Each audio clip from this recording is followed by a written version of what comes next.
Tonight we enter the second half of the 2021 AUDL season, and in the West Division, the competition is more intense than ever.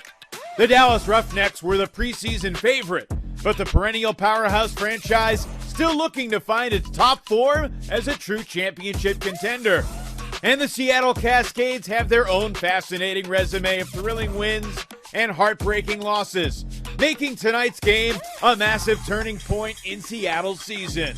We are set for the Roughnecks and the Cascades next.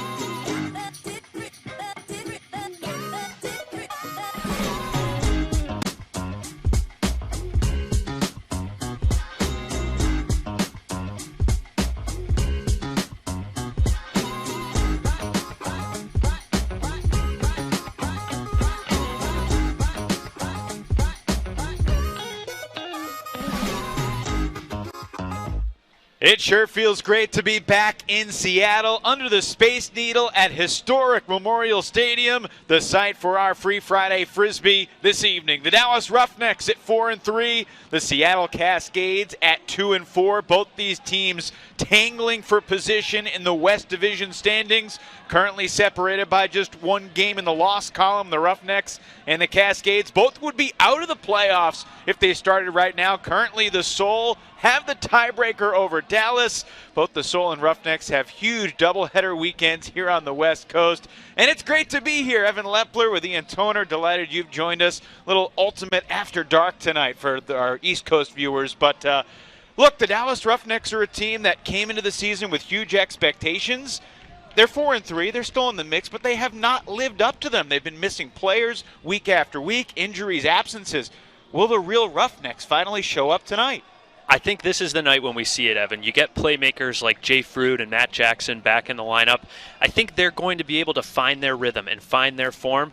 That being said, they can't underestimate this young, hungry Seattle defense that knows how to show up here at Memorial Stadium. It is a huge game for both teams, and the Dallas Roughnecks will have Kyle Henke in the lineup, but that was not a certainty because just a few weeks ago, he fractured the scaphoid bone in his wrist.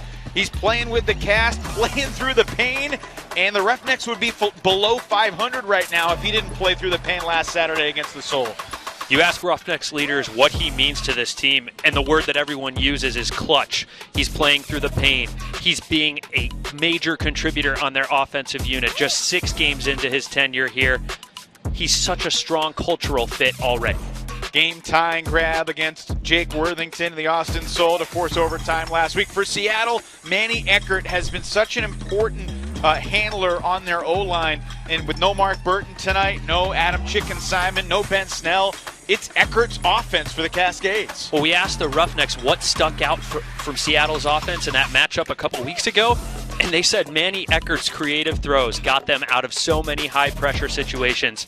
The ball's going to be in his court to get them out of those troubling scenarios. Tarek Akiu's former Madison Radical AUDL champ, one of the key targets downfield. It is a very pleasant, cool night in Seattle. After being in the mid-90s on the East Coast, it is really refreshing that it's in the mid-upper 60s. Jay Fruit and the Roughnecks are here. They got the San Jose Spiders in the Bay Area tomorrow. But tonight here in Seattle, there was a pregame youth clinic, tons of kids out on the field.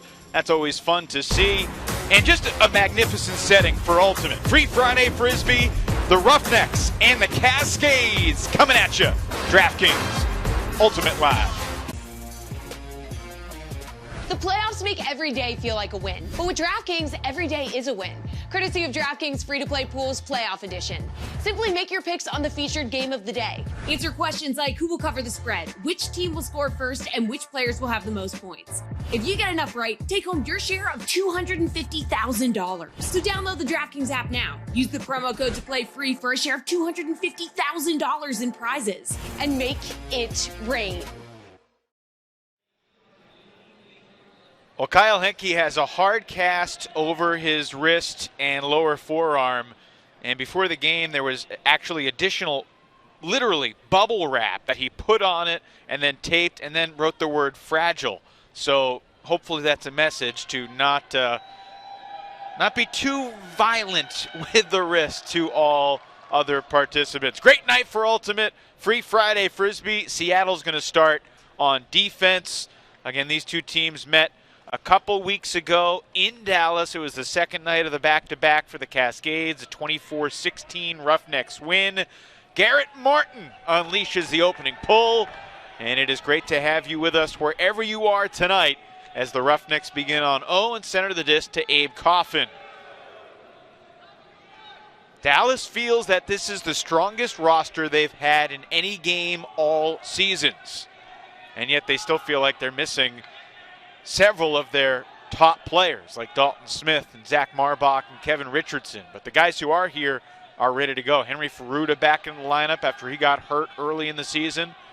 Wesley Meow has really been a revelation for the Roughnecks over the past couple of weeks. He's got the disc now, needs a reset, and he did not get it off. 7-second stall count, and Seattle will take over. Well, credit to the active mark there from Dom Jacobs. Constantly shifting, reacting to the fakes, taking away options as the stall count got higher. Opportunity for an early break for the Cascades and a couple smooth passes to Worthington, one of the leaders of this Seattle defense. David Zhao completes it to Garrett Martin on the doorstep of the end zone. What a moment this would be for Seattle to score the first point with their D-line, and that'll do it. Seattle strikes first. Martin punctuates the point, and a Cascades break less than 90 seconds into the first.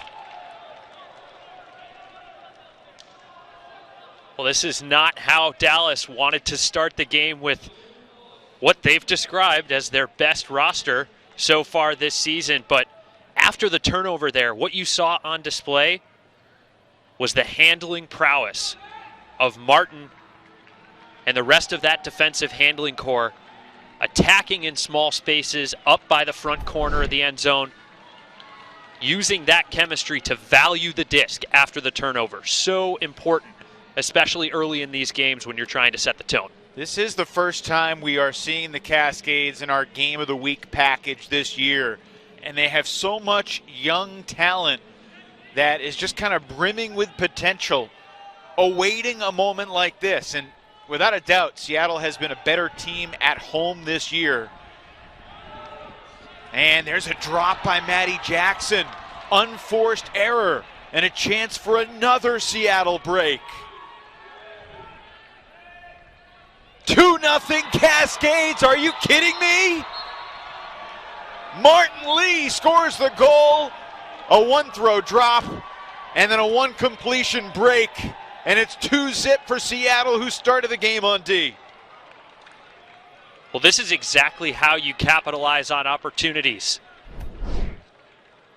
As we get another look at the unforced error here, Matt Jackson, just a completely uncharacteristic drop. And then as Jeff Zhao picks up this disc, steps out, could argue he broke the mark there, and there was no question where that disc was going. Just crisp, decisive movement and execution after the turnover. Right now, this Seattle D-line handling core looks far more confident than the entire Dallas offensive unit. Jeff Zhao to Martin Lee on that second Seattle score. Dallas O-line back on the field. A stall on the first possession, a drop on the second. Kaplan Maurer wasn't certain he was going to play tonight.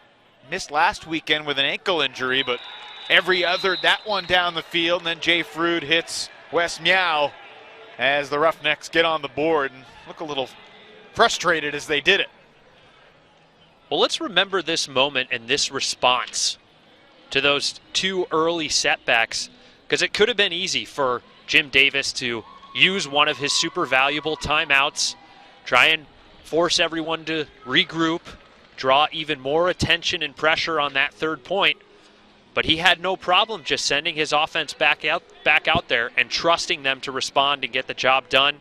And just confident, capable work there from Maurer and Frood working that disc down the forced sideline.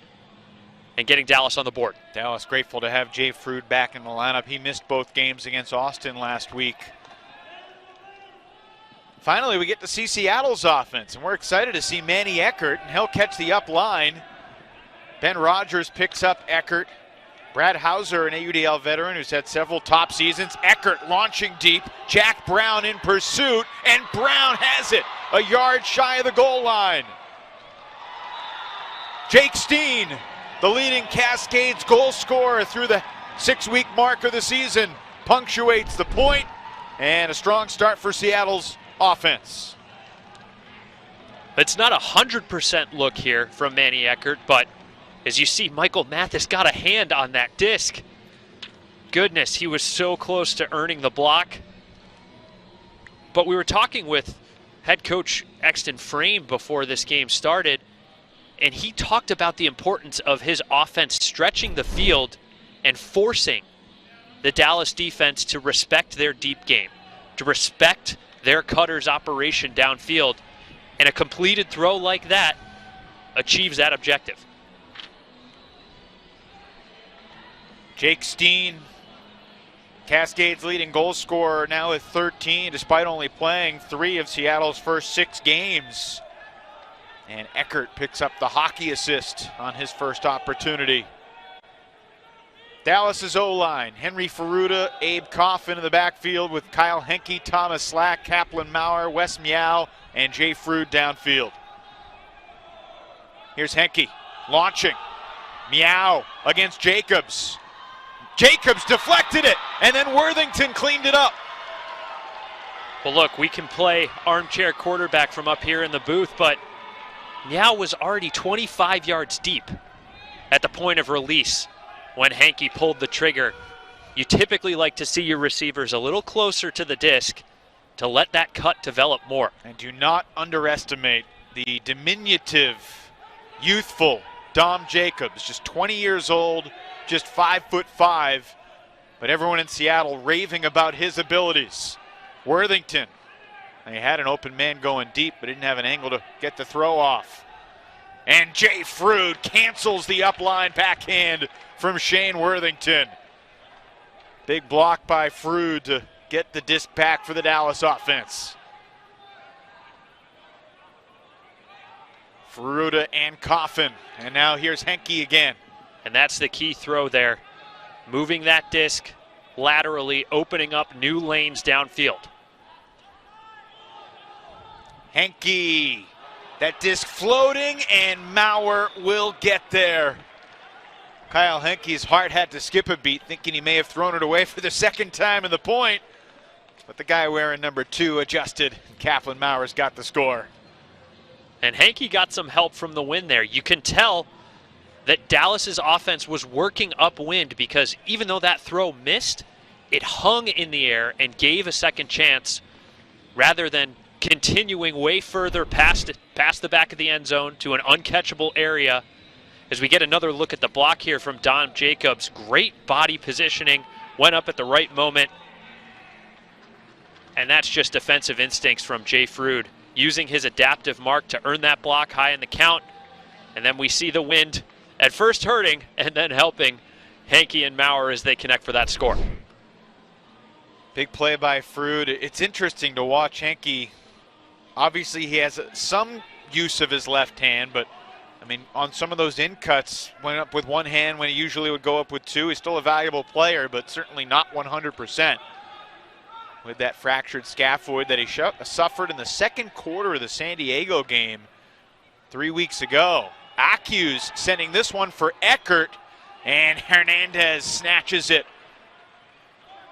Gabe Hernandez and Hunter Taylor sandwiched Eckert well, and Dallas has a chance for its first break. Chase Cunningham to Matt Jackson. Here's Connor Olson. Love the patience we're seeing from this Dallas D-line early on, and there's the commentator's jinx right there. Cunningham overthrew Jackson. He lifted his hand immediately to say, my bad. Now Eckert to the end zone. That'll work. Another goal for Jake Steen. And the Cascades lead by 2.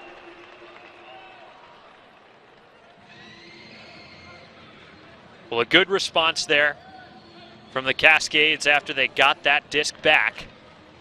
But if I'm Jim Davis talking to the Dallas Roughnecks after this point, I'm proud of how that D-line offense operated for the first several throws. There were a couple opportunities where they could have pulled the trigger.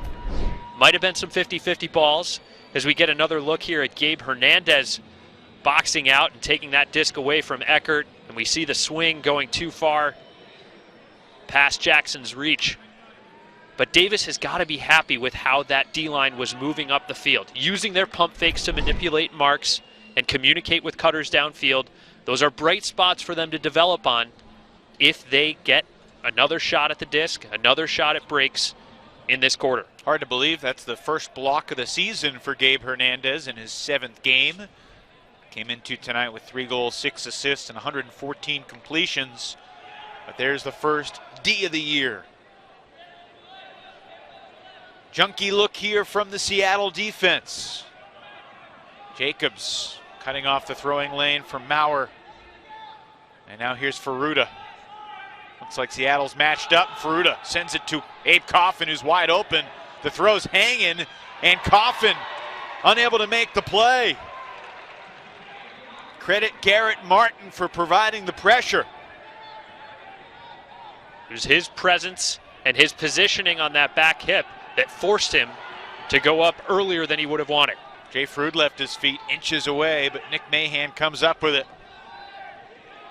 Seattle showing some excellent poise after a turnover. There was a pick downfield, so Martin will retreat 10 yards.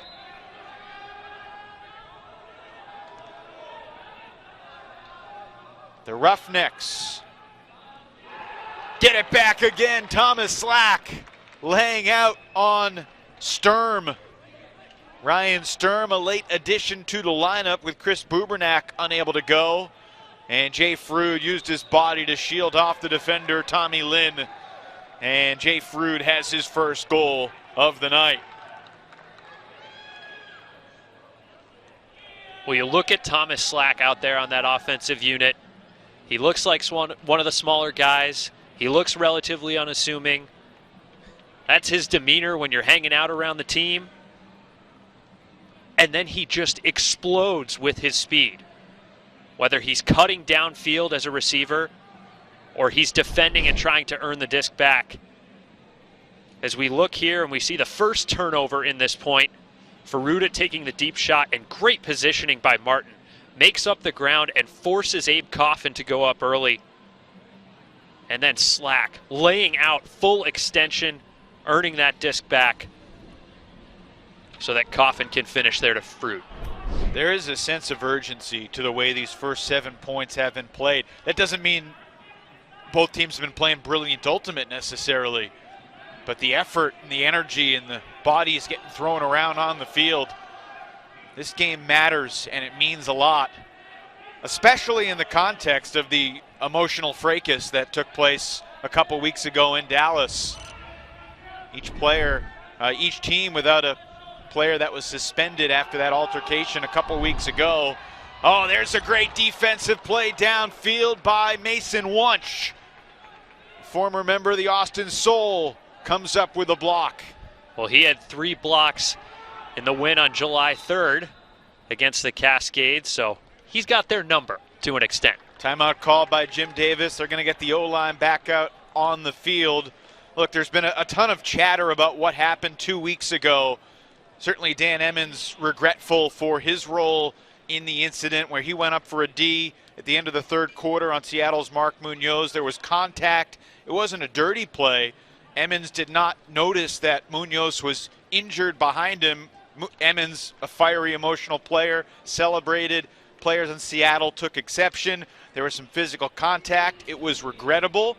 And that's basically the end of the story, except for Dan Emmons, suspended for 2 games. This is the 2nd one. He was also suspended last weekend.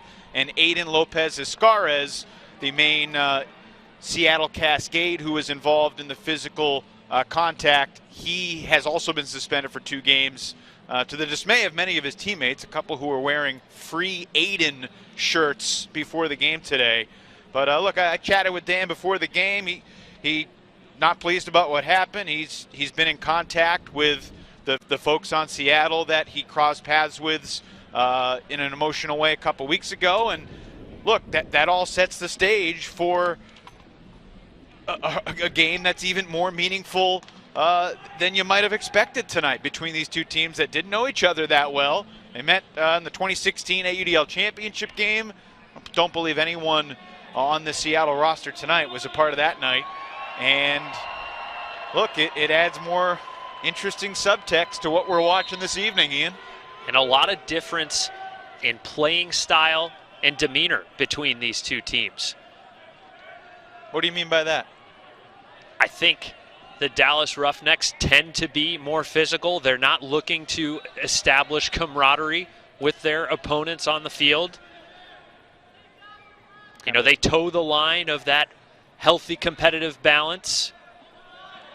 And I think they just have a different mentality than the typical Seattle team, as we see Henry Ferruta make a possession-saving grab here. Yeah, he kind of whiffed on it the first time, but it had plenty of rotation, kept on spinning and floating, and he was able to catch it on the second try.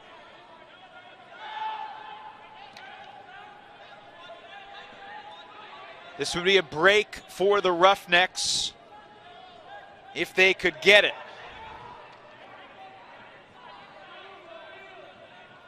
Seattle already has 2 breaks in the game. Dallas has none. Under 4 minutes to play in the first. Pretty deliberate vertical stack structure from this Dallas Roughnecks unit. A little different from the horizontal set that we see this offensive unit starting from when they receive the pull. I was going to say they were almost being too disciplined, the Roughnecks cutters were, because no one was making cuts. They were just kind of waiting for the next guy, and Jay Frude's throw wasn't really to anybody. Blue flag flying onto the field. That means Seattle wants a timeout. So we'll take it.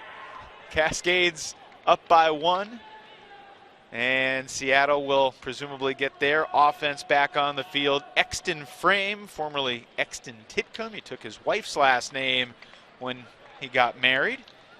And one of the 5 Titcomb siblings that has been so involved in the sport of ultimate here in Seattle and really all over the world.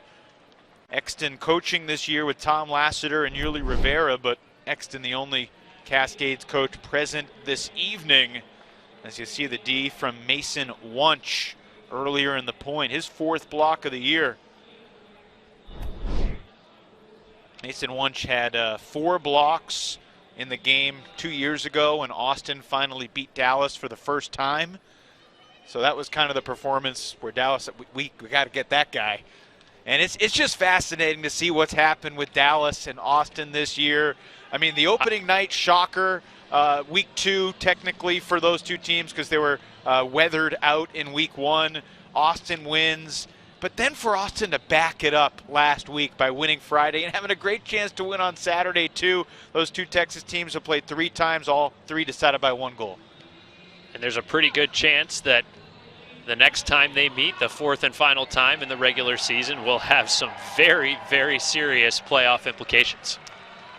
Well, both teams are 4-3 with 5 games to go. And you're right, that game could very well decide the last playoff spot. But, you know, Seattle and San Jose both are going to have something to say about this too. Because, look, Seattle is only 1 game behind the 2 Texas teams in the loss column. San Jose has only played 4 games in the first 6 weeks, so they got the majority of their schedule still ahead. They're coming off an impressive win over the Austin Soul at home. Jordan Kerr starting to find his form. We'll see him tomorrow night. This is a high stall count shot. Manny Eckert has the size. Hunter Taylor's nearby, but it's caught by Jake Steen. The 3rd goal of the quarter for Steen, and the Cascades catch a break on that Hail Mary huck from Hauser. Well, I'm not sure this is what Coach Frame drew up before this throw went up. But I love the aggressiveness from Steen. He shows it to him afterwards. And you know, frankly, that is a disc that Hunter Taylor is expected to and is on this roster to come down with. No question about it. 3 goals for Steen. He's now got 15 on the season. He was a high jumper in high school. His personal record was jumping 6 feet 4 inches, which is actually an inch taller than his height. He's 6'3", and he could jump over 6'4", which just sounds insane to me. I don't know about you. I'd love to see him do some of those box jump videos that you see athletes doing in their off-season training. See how high he could get there. We'll see how much energy he has left after the game tonight. You can go ask him to put on a little display. 3 first-quarter goals for Steen. Ferruda hits Henke across midfield. Under 2 minutes to go in the first. Cascades jumped out 2-0 and have led throughout the opening quarter, and a travel called on Henke. Seattle fans enjoyed that call.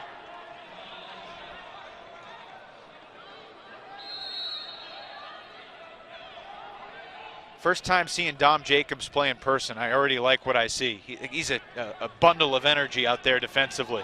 So agile in defending handlers and moving his mark depending on where the throwers are looking. A great weapon for Coach Frame to utilize on his defense. Looking up the line to Frood. Jay Frood leaves his feet and makes the play for the Roughnecks. Like we've seen him do so many times before. One of the most athletic, goal-scoring, all-around ultimate stars we've got. Well, those same third shots down the sideline with little margin for error always give coaches a little bit of heartburn. Broadcasters, analysts too. You're not lying. I had it when I saw that throw go up. But hey, these guys are pros. Jay's made catches like those dozens of times. Jay filling up the stat sheet here in the first.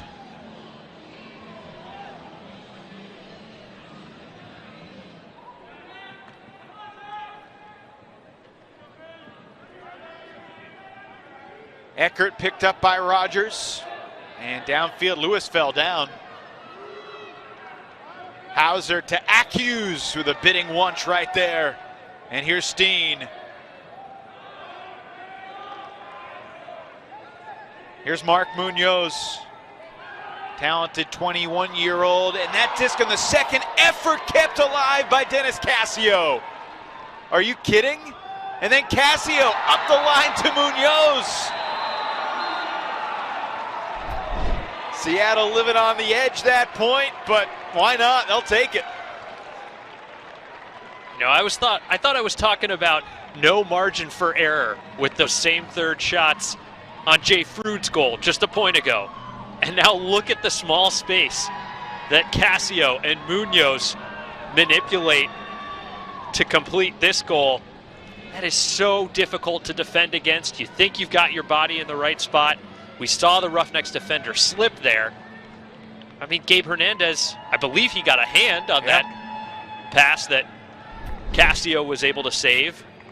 That's just such a difficult scenario to defend against. Cassio in his 4th year on the Cascades. 26-year-old out of Western Washington, connecting to Mark Munoz there. Munoz also in his 4th year on the Cascades, despite just being 21 years old. There is so much youth. Young Declan Miller, who's one of the guys that everyone in the club ultimate world is talking about right now. 17-year-old Seattle wonderkind. He's not eligible to play in the AUDL yet, but he was here warming up with the Cascades before the game as a practice player. Coffin to Henke. Only question is, did they score too quickly? Because now Seattle's got plenty of time to respond as the clock winds down here in the first. Well, that was an easy grab, but interesting to see Henke comfortable using the casted arm to complete the pancake on that catch. Shows you he's got some functionality when he needs to use it.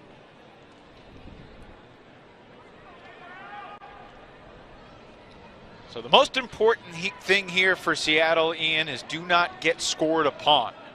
Do not turn it over and give up a goal to Dallas, because you're receiving to start the second, and you want to be ahead when you're receiving. And there's certainly no reason not to be, as long as you don't make a critical mistake in these next 23 seconds. Cassio centers it to Eckert. Steen making a cut downfield, was not open. Cunningham there defensively. Down to 10 seconds in the quarter. Steen on the under, sets up Munoz with 4. Munoz with 2, lets it rip, lost the edge, and it's denied. Would have been short of the end zone anyway. But Connor Olson gets the block, and Dallas will head to the first quarter break, trailing by just the 1. Strong start for Seattle, but it appears the Roughnecks have weathered the storm. I'm surprised that Dallas found a way to claw back into this, because things looked dire in those first few points. We weren't seeing confidence. The Cascades had all the swagger, and now we got to see who comes out with the most energy in the second quarter. Ultimate fans, if you're not already, you can play in a free AUDL pool on DraftKings for your shot at $1,000 in prizes. Just answer a series of questions on the results of the second half. Get enough correct, and you take home your share of $1,000. Download the DraftKings app and sign up with promo code AUDL. 1 down, 3 to go tonight underneath the Space Needle in Seattle, Washington. 6-5 Cascades after 1.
Make every day feel like a win. But with DraftKings, every day is a win.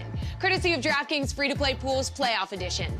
Simply make your picks on the featured game of the day. Answer questions like who will cover the spread, which team will score first, and which players will have the most points.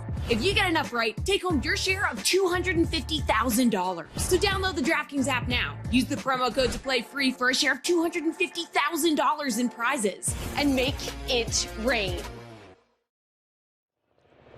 An assistant coach under Wes Nemec for the 2018 and 2019 seasons. Jim Davis ascending to the head coaching spot in 2021. A guy who certainly doesn't thirst for the spotlight, Ian, but you know, it's interesting. I think it's easy to critique leadership when a team with high expectations is struggling, but this is about the personnel the Roughnecks have had, not necessarily the strategies that they've implemented with the absences, from my opinion. I would agree with that. And the other thing to keep in mind is that you talk to leaders on this team about how they make decisions, how they divide responsibilities between the offense and the defense, and Jim has always been most focused on the defense, pulling those strategic levers, figuring out the appropriate matchups. And yes, he's got more responsibility now. He's involved in the offense, but someone who's not here tonight, Dalton Smith, is, you know, the de facto offensive coordinator. And he's the guy who's still making a lot of those decisions about personnel, and strategy when it comes to the offensive side of the ball. And Jim Davis told me that after the Friday night loss against Austin last week, it was really Dalton Smith who gave a speech to the team trying to bring back everyone's spirits, which were understandably down following that loss. Deep shot looking for Steen. Chris Larberg giving chase, and a late bid from Larberg, but Steen easily hauls it in. Steen double teamed. Munoz to Accuse for the score. Dallas needs to find an answer for Jake Steen right now. We also can't give enough credit to this upwind dime from Hauser. He's been such an asset for this Seattle offense for so many seasons. And that's a great example of what he can bring. He's a great receiver. He's also a great thrower and really stretching the field there. Tarek Accuse back in Seattle after 7 years away. Grew up here. Went to Case Western Reserve in the Midwest. Played a season with Detroit. Played one game in 2017 for Pittsburgh. Then parts of 2 seasons with the Madison Radicals, including the 2018 championship. And he meets the criteria for a journeyman. Yes, and in this young league, and right? If the Cascades mascot can't make it to an appearance, he looks like a bit of a Sasquatch right now with that beard. I can't wait to ask him what he thinks about that. Jay Frood with the disc for the Roughnecks. Guarded by Shane Worthington. Downfield it's Wes Meow. And now Coffin. Coffin rips it. Henke wasn't expecting it. It's incomplete. Henke gave up on it. And Coffin with a turnover.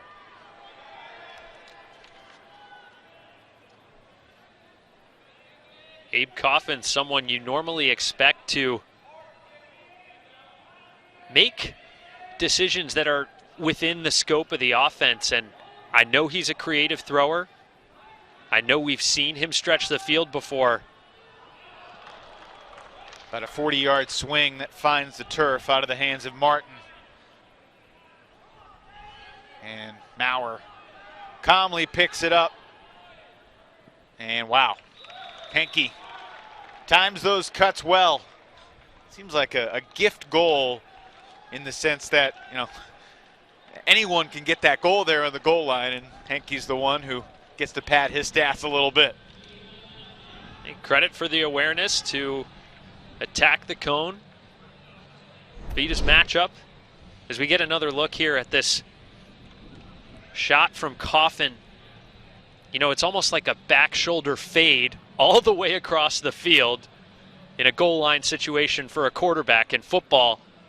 But that's just so difficult to execute, especially when you're dealing with these upwind conditions. How do you feel about that decision when it left Abe's hand? I didn't think it was a terrible decision. I thought Henke didn't recognize it and just kind of gave up on it a little too soon. But maybe I don't know. I was a thrower, so maybe I sympathize with the thrower.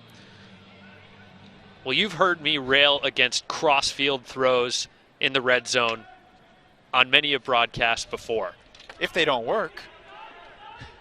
Yeah, and if I were a coach of a team, I would come pretty close to putting a rule in place that... Trying to throw through the double team there. Eckert was denied.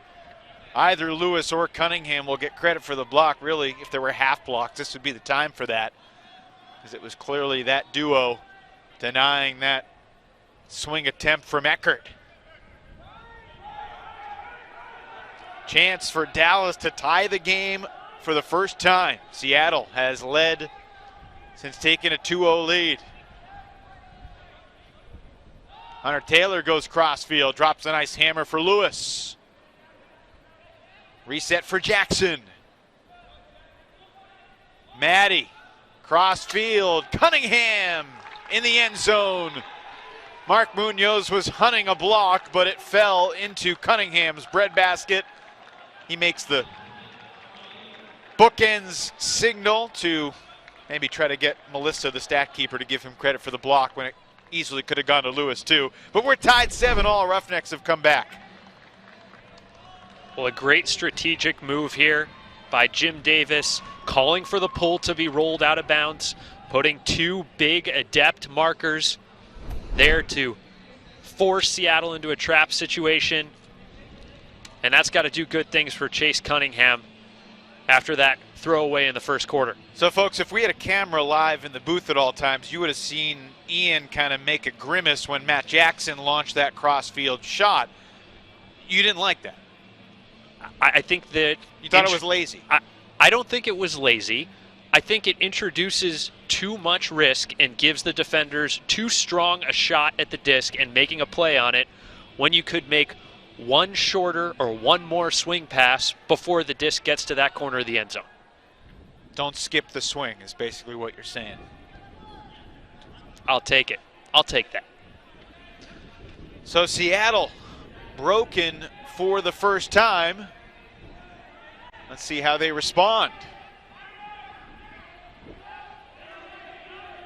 Hauser picked up by Chris Larberg, who's, by the way, playing his first game of the season. Worthington shoots it, floating for Hauser. And Hauser scoobers over the top to the end zone. Jack Brown's got the goal. When Worthington let it go, I didn't think Hauser was going to get there, but it floated forever.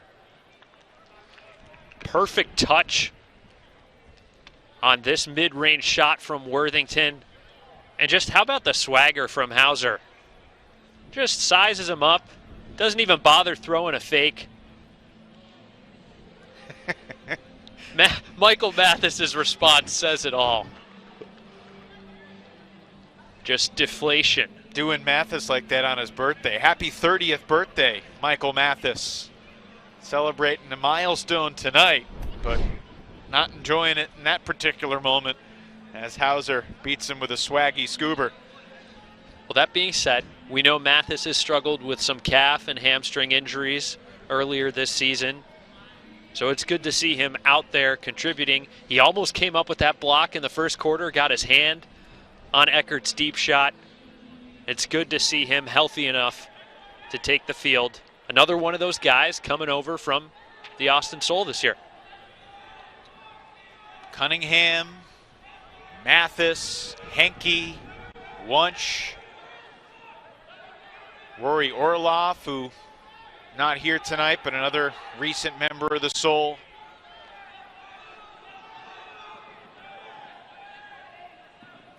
And Alex Brower, too. I mean, he played with the Soul in 2018, played with the Roughnecks in 19. Certainly, there's a huge chunk of this Dallas roster that started in Austin. A couple guys have gone the other way. Matt Bennett, of course, started with Dallas, and now he's with the Austin Soul, but there's been far more defections from Austin to Dallas than the other way around. Here's one of them, Henke, perhaps the biggest addition. He's immediately become one of the Roughnecks' marquee players.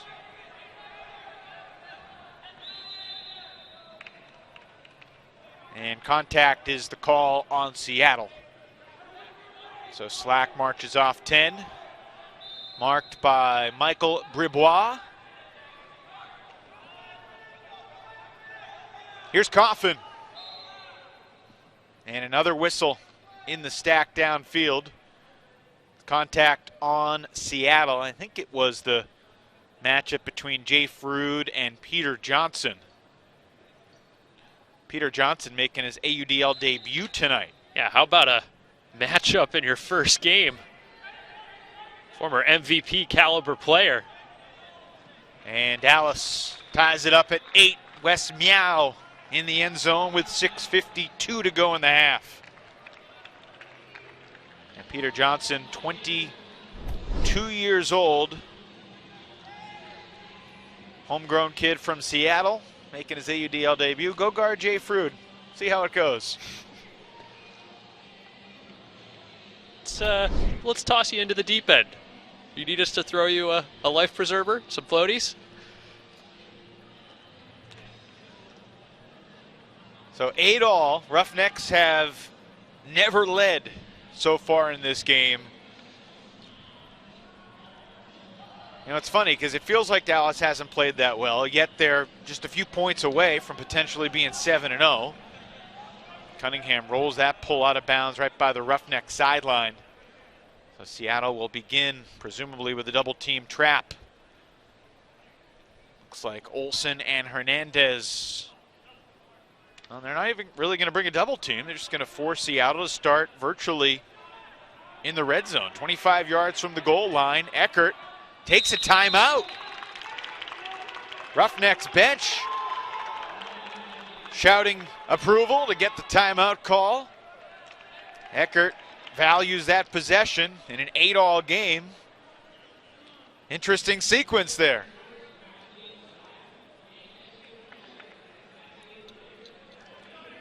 Stall count will reset because of the timeout. We'll take a look at the AUDL schedule coming up the rest of the weekend. There was one other game tonight. Atlanta bouncing back from their tough loss to the DC Breeze last week with a 20-15 win over Philadelphia. So the Hustle are now 5-1, tied for first with the DC Breeze, who were 5-1. Of course, DC beat Atlanta 19-14 in Georgia last week. So that's a big rematch tomorrow in our nation's capital. We got a Saturday afternoon game between the Flyers and the Thunderbirds. Raleigh trying to win its 5th straight. And New York, Boston meet for the first time ever. And then our game tomorrow night, 9:30 Eastern, 6:30 in the Bay Area. The Roughnecks and the Spiders. And it's similar to tonight. It feels like a really huge game for both teams. Every game is, especially in the West Division where things are so close, and it's been proven that anybody can beat anybody. We weren't expecting Dallas to be playing must-win games in Seattle and San Jose at this point of the season. We were expecting them to be in much stronger shape. And again, we can go back to the conversation, hey, they've lost 3 games by 3 total goals. It's been a wild, wild season for them so far. And now here comes the double team on Eckert, and he will blade it over the top, but he threw it too early before play was signaled ready. So that's technically a delay of game penalty on Seattle, and Eckert will have to take it back 10 yards. Right in front of the Roughnecks bench that is applauding. Deep shot looking for Hauser, and it's deflected and incomplete. Jack Brown was there too, but he kind of deferred, and Hauser could not make the catch. Yeah, Hunter Taylor was trying to make up ground, but I don't think he even got his hand on that disc. What a wild sequence that was, from the timeout to the delay of game, and now Hunter Taylor shooting it. Matt Jackson cannot get there. Another one of those decisions, the receiver is already 25 plus, maybe 30 yards deep at the point of release. Travel was called on Dennis Cassio. Didn't pick it up in the right spot. So he was on the goal line. Now he's 10 yards deep into his own end zone. Hanging out in Callahan country. Accues over to Eckert. Hernandez, physical mark.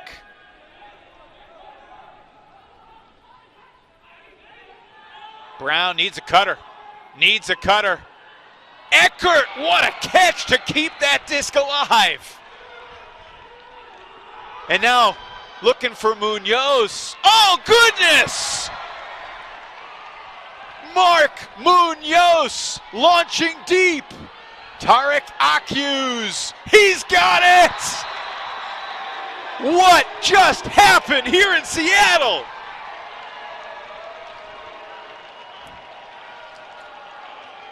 Holy cow! 30 seconds ago, the Roughnecks are smelling a Callahan. Manny Eckert has no more yardage to lose at the back of his end zone. And then just a few short throws later, Tarek Accues is reeling in a goal to give Seattle a lead at a crucial moment here in this second quarter, as we see Taylor in the area when the first turnover occurs and then throwing the second turnover, just not on the mark. Jackson was already pretty deep. That grab by Eckert, by Manny Eckert may have been even better than this one by Munoz. They were both phenomenal grabs. And then beautiful dime to Acuse, reading it better than Brower. What a sequence for Seattle, when it looked like Dallas was on the verge of frustrating the Cascades and perhaps taking their first lead. Now Roughnecks looking to match again, convert on offense here. Closing in on 4 minutes to play in the half. Evan Lepler, Ian Toner, our entire crew. Free Friday Frisbee. About 40 minutes from midnight for our viewers on the East Coast. Thanks for staying up late.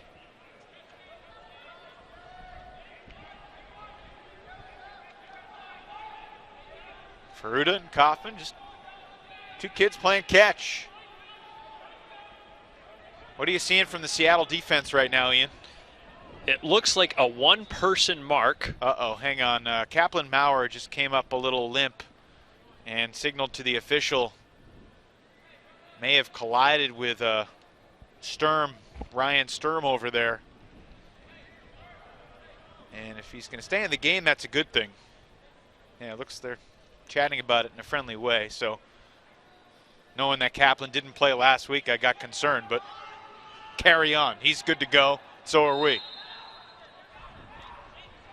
Well, we saw the Seattle Cascades defense with one mark up front and then a wall of sorts. And now they've transitioned into man-to-man defense.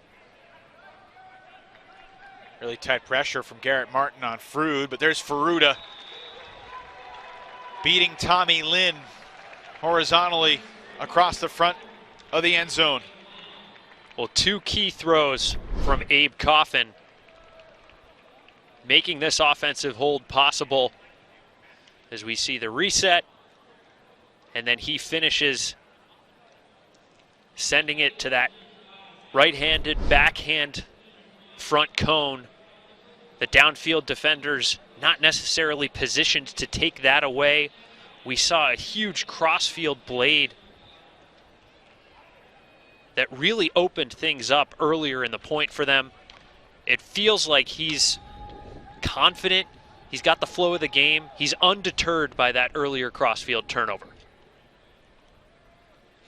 Interesting thing here, in 9-9, each team has exactly 8 turnovers, but Dallas has 7 blocks and Seattle has 2. So that tells you Dallas is going and getting the disc from Seattle. The Cascades, more often than not, have given the disc to Dallas when they've had their mistakes.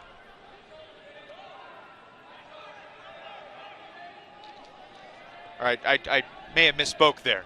Dallas is giving Seattle the disc, excuse me.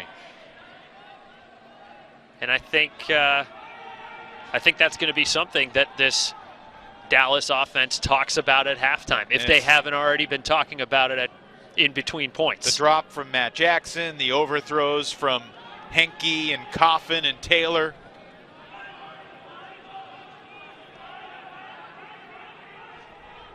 Acuse gets the reset for Eckert. Eckert seems really comfortable out there. And I think Dallas has tried to switch the matchups as this game has gone on. We've seen Ben Rogers on him for a few points. We've seen Connor Olson, and now Ben Rogers is back on him.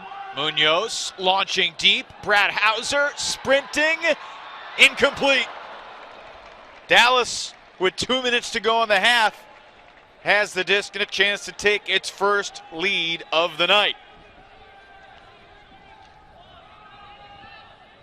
Armour swings it for Jackson.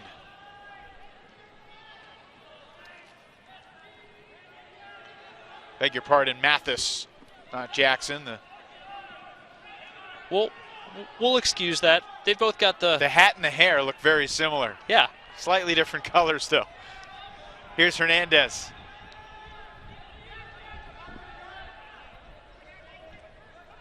And now Armour.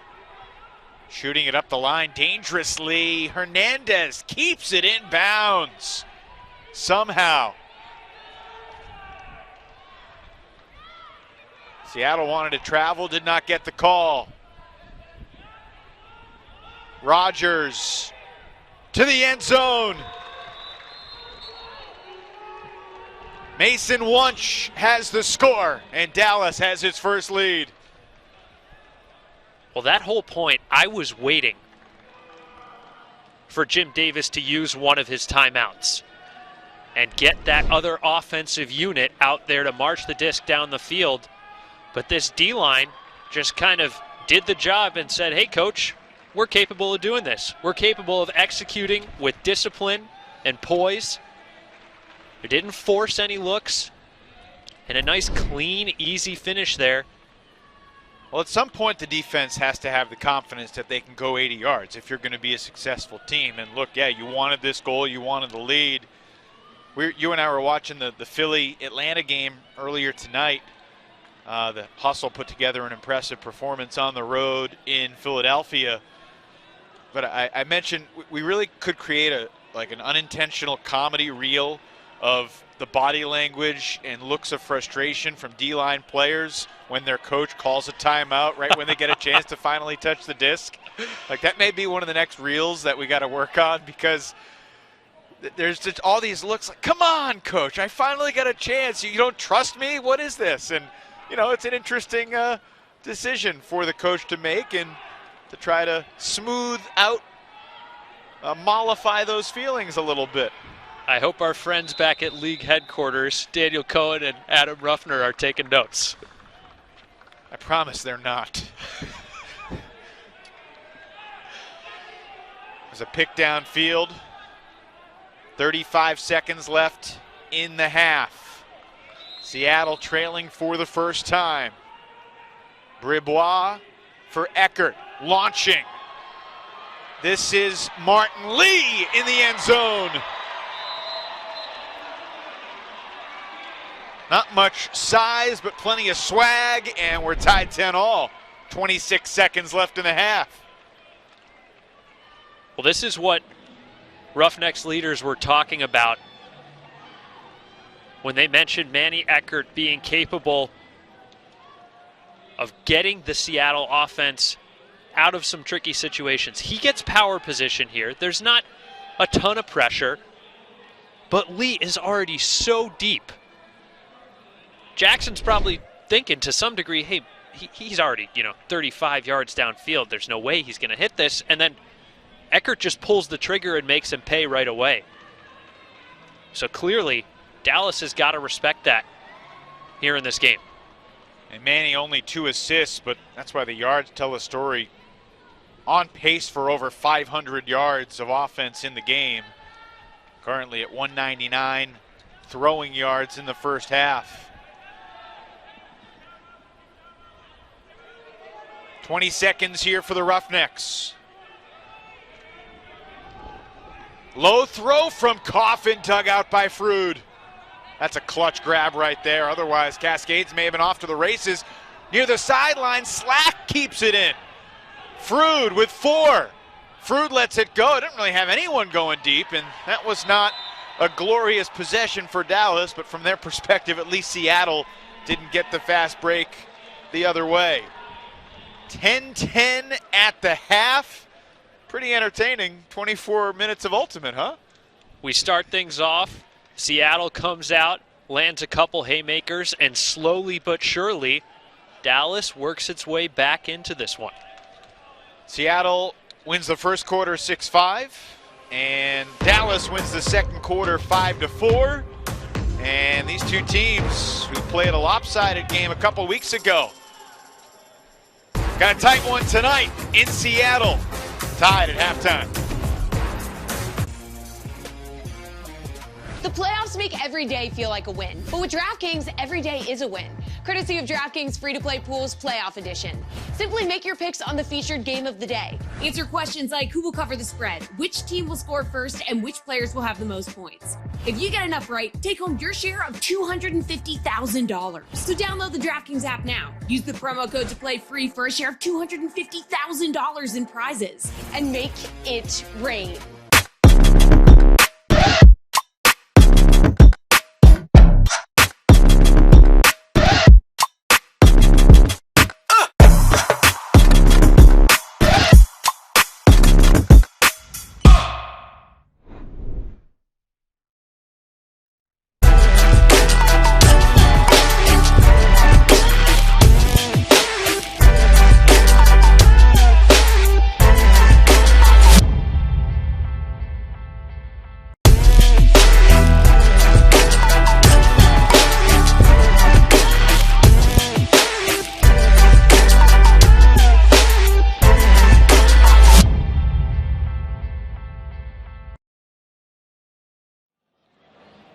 Underneath the Space Needle here in Seattle, the Cascades and the Roughnecks 10-10 at the half. Entertaining couple of quarters of Ultimate here at Memorial Stadium. One of the best mascots, if not the best. He can juggle too, folks. Never underestimate Casey, the Sasquatch. Ian Toner is down on the field with Roughnecks captain Kaplan Maurer. Kaplan, we know coming into this game you were battling an ankle injury. How's it feeling in the first half so far? 80%. But we know the importance of this weekend, and we need to try to get 2 W's. And so it's, do everything we can out here. So we're just trying to push through. Those first 2 O points looked a little shaky in the first quarter. What did you guys say to each other when you walked back to the line before that 3rd point where you eventually got the hold? Well, it was probably my fault because I missed our entire warm-up. So, me just coming on for the first point, and then it was just our chemistry was off. I said on the 3rd point, after we went out there for the 3rd time, just breathe. Just breathe, let the game come to us. We know we're going to settle in, and let's just start executing and, running our offense and just get to our sets and just win our matchups. How do you get this offense to come out more efficiently in the second half? Trust each other. It's 7 all-stars. It's 7 studs on the field. Nobody's got to do too much. Trust each other, make the smart play, and just, as many as it takes. 100% throws. Thanks for your time. Good luck in the second. Thanks, Ian. Evan, back up to you. Thanks, Ian. Thanks, Kaplan. Certainly a kid that does not lack for confidence. And that may be an understatement. Kaplan Maurer, known for his defense throughout much of his Ultimate career, shifting over to O, and he says it's been a very natural transition because when he was in college at Arkansas, he did everything. He was teammates with Abe Coffin for 1 season under the lineage of Matt Jackson, who I believe coached him for a year at Arkansas, and certainly is a natural fit for a leadership position with the Roughnecks. And his fellow captains, Carson Wilder and Zach Marbach, not here tonight, so it's former captain Dan Emmons doing a lot of talking. Emmons telling his teammates to, quote, take it with a ferocity in the last huddle. What a sight that is. 2 tacticians at work. There's Emmons on his phone, maybe checking the numbers. We'll see. 10-10 is the score at halftime. It's appropriate because it's now time for the Week 6 AUDL Top 10. Enjoy it.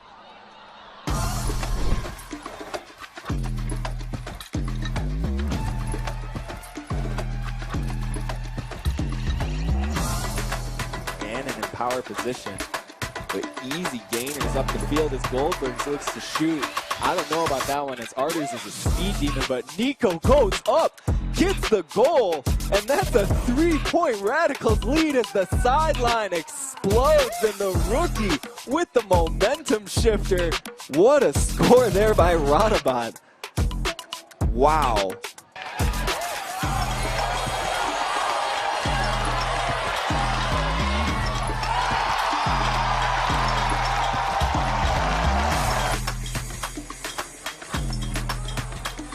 Big Huck, Arcata in pursuit, but so's Jeff Babbitt. Babbitt got a piece of it. Arcata outmatched in that one.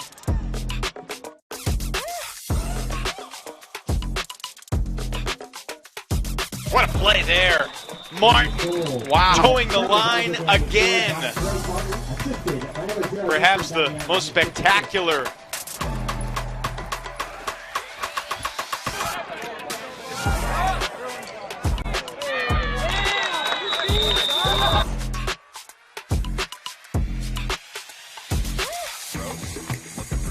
going deep down to Carpenter. Carpenter's got speed to get there, and he lays out and grabs it for the Alley Cat score. What a play by Travis Carpenter. That was just speed and endurance, and he taps his knee saying, hey, my knee is perfectly fine. What a play this is. Rick Gross with the massive puck down the field. Look how far away, look how far away he is from that. You're thinking to yourself, that's a turnover. First completion as a member of the Empire for Ben Nelson, and now the first touch for Nasser Vogel, and he launches a beauty, and it's Mike Drost running it down. Welcome to New York, Nasser. The Legends. He'll be 42 later this summer, a European superhero when it comes to Ultimate.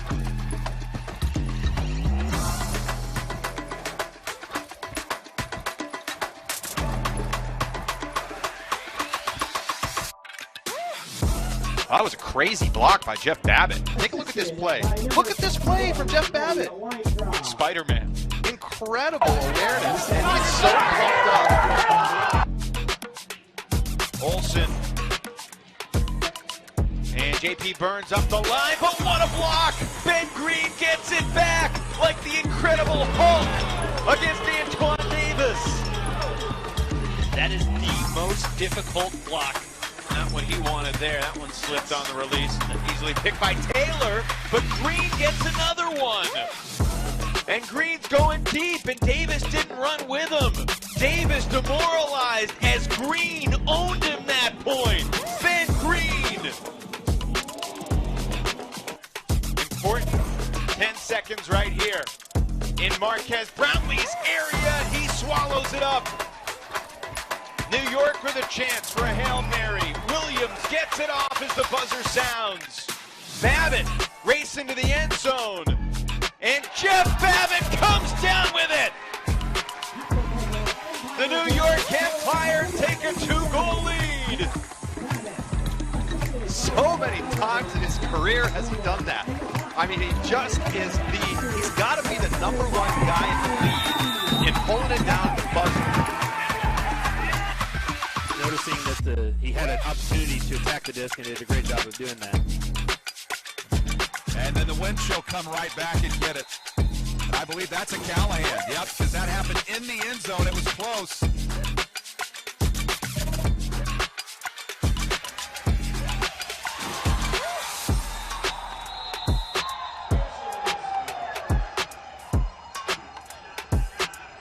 It's a yardage penalty, but they do get the disc back. So Armour puts it up. It's short. It's still going. Kyle Henke doing Kyle Henke things. Ties it up at 19.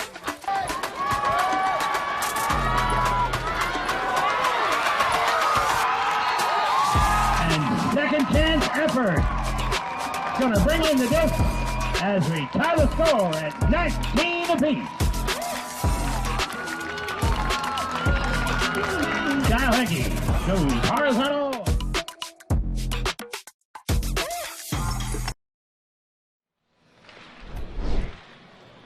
Kyle Henke, one of the great highlight makers in this league, going back a half-decade now. I mean, ever since he joined as an 18-year-old kid.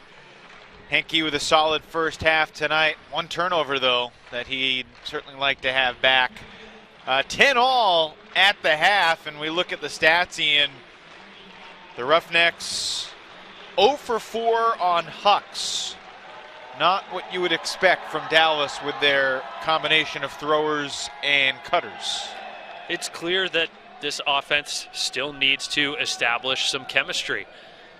Yes, they've got great playmakers coming back into the lineup, but you're not necessarily going to click right away. And I understand I'm contradicting exactly what I said in the open. I had different expectations for some of these veterans, these battle-tested guys who've done this for the Roughnecks offense for years. But Evan, the other thing that sticks out to me, you look at the defensive breaks for Seattle. 2 of 5. After that string, at the start of the game, those first 2 shockers, they couldn't punch any more in. And I don't think that's going to do it. And that completion rate is going to do it in the second half here. Yeah, very similar numbers overall as you see the elevator go up and down, the Space Needle. At one point when it was built, it was the tallest structure west of the Mississippi, 600 feet, 605 feet high. The observation deck, 520 feet in the air, was built in 1962 for the World's Fair, which drew over 2 million visitors. Elevator travels at about 10 miles an hour. It takes about 41 seconds to get all the way up to the top. There's the Space Needle fact and figures for you. I hope that comes in handy when we go to trivia at a nearby bar. I probably won't remember it. Memorial Stadium, just a magnificent venue. This site opened in 1947. The opening ceremonies for the 1962 World Fair held right here at Memorial Stadium. So plenty of history on the edge of downtown Seattle. And a nice stroll this afternoon along the bay. And now a great ultimate game. cool conditions. Thanks for staying up late with us wherever you are. And Dallas begins the second half with a turnover, as if Shane Worthington was the intended target. Low throw, but Jacobs adjusts. Dom Jacobs, hoist that young fella up, because he's got an amazing career ahead. Wow. Well, how about this? The stall count's rising on Worthington. The mark is shifting around, and he just decides to let a blade go over to that front corner of the end zone. We talked about Jacobs being a great difference maker as a defensive handler and also as a defender in that space, but you see his hands and his receiving prowess coming up big there. This is not the start that Dallas needed to this second half, after it was very clear that that was an emphasis and something they needed to fix coming here into the next phase of this game. Well, Mark Burton not available tonight. He told me before the season Dom Jacobs probably the fastest player on the team. And certainly I'm sold on that after watching Jacobs here tonight. So Dallas broken 17 seconds into the second half, eerily similar to how the first half started.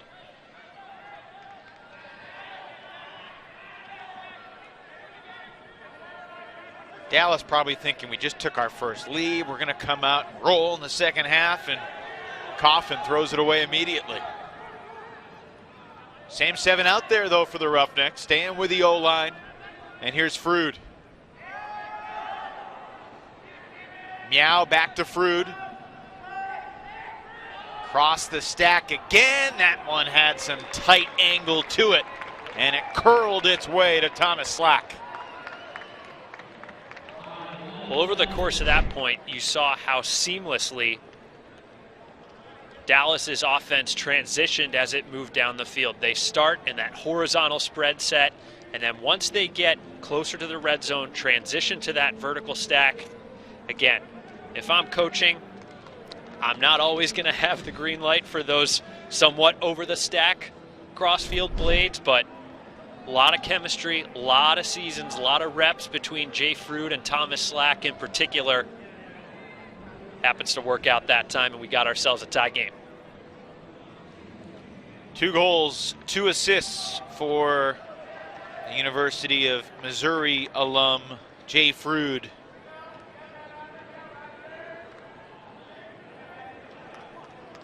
all, just under 11 minutes to play in the third.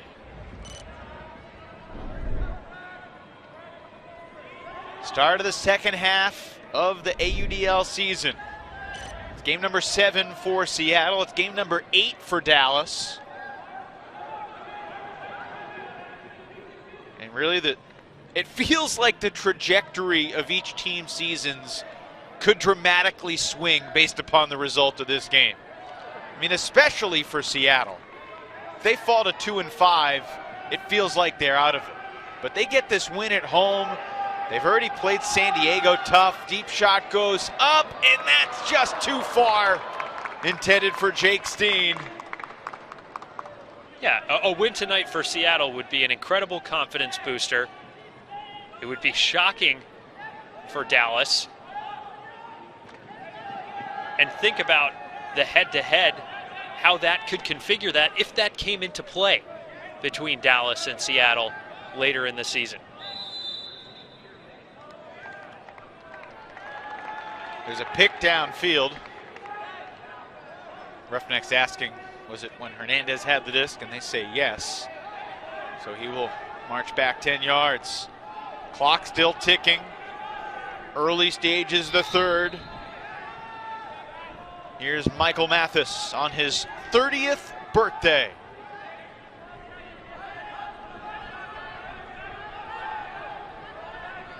You see Gabe Hernandez around this disc quite a bit here.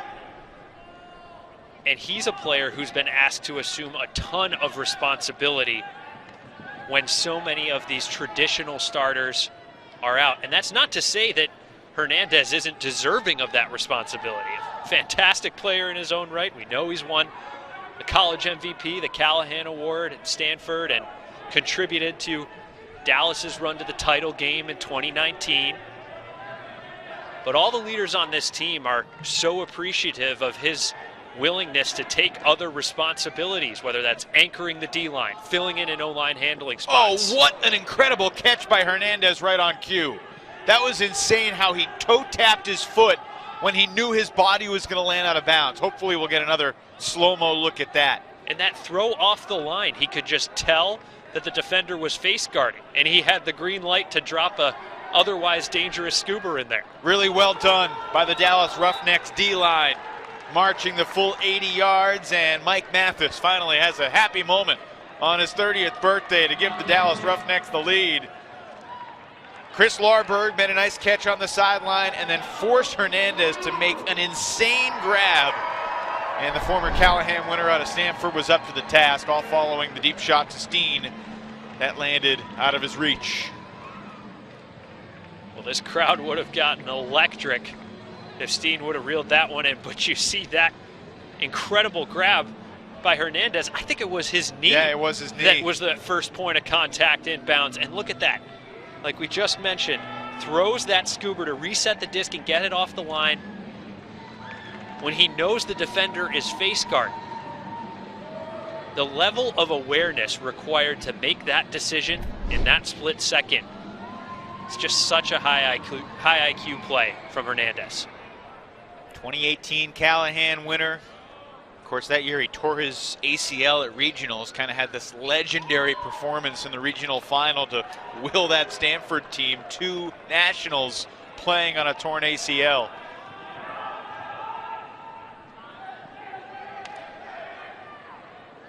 If he didn't tear his ACL, it might not have won the Callahan. I mean, really it became part of the myth and the legend in a year when there wasn't an obvious other candidate for that award. Roughnecks back in front. Cascades looking to get the equalizer. Lee, a nice up fake. And then to the end zone, that's on target. Leander Ramirez connecting with Michael Bribois. And a strong piece of execution. I mean, Ramirez, Bribois, not a couple of guys who have touched the disc a lot tonight, but for a team to be able to convert like that says something about the depth and confidence as a unit. Well, you said it. That's not the traditional O-line for the Seattle Cascades. That is the swing line that goes back and forth as the coaches need, maybe pulls in some personnel, one or two from the traditional O and D lines. And when you can get that clean, that confident a response from that particular unit, it just makes decision-making that much easier for the coaching staff as this game progresses. Yeah, we see all different types of strategies around the league. I mean, some teams have a 7-person O-line and 2 D-lines. Some teams like the DC Breeze have basically a 9-person O-line and an 11-person D-line in a lot of cases. The Cascades kind of have 7 on O, 7 on D, and then that 6-person swing line that you pick up one guy who's ever fresh, whoever you need in the moment. That's great defense. Coffin turns it over. Martin floats it. Dom Jacobs. Oh, yeah. Henke bids, but comes up empty. And just like that, Seattle retakes the lead. And Abe Coffin and Kaplan Maurer are beside themselves here on the sideline. Coffin kicking one of the display boards. We saw them try and talk about the miscommunication for a second as we see Jacobs yet again striking after the turnover and making the Cascades pay. Just an uncharacteristic performance tonight and a lot of room for improvement from some of the key O-line figures of the Dallas Roughnecks. Yeah, I mean, that's 3 throwaways for Abe Coffin, a guy who does not usually have that type of variance, but it's been all too common this year, let's be honest. I mean, he had 8 throwaways in the 2 games against Austin last weekend, albeit in very windy conditions. He has now had multiple throwaways 5 times in 7 games played this year. And Jim Davis not putting that same offensive unit back out there.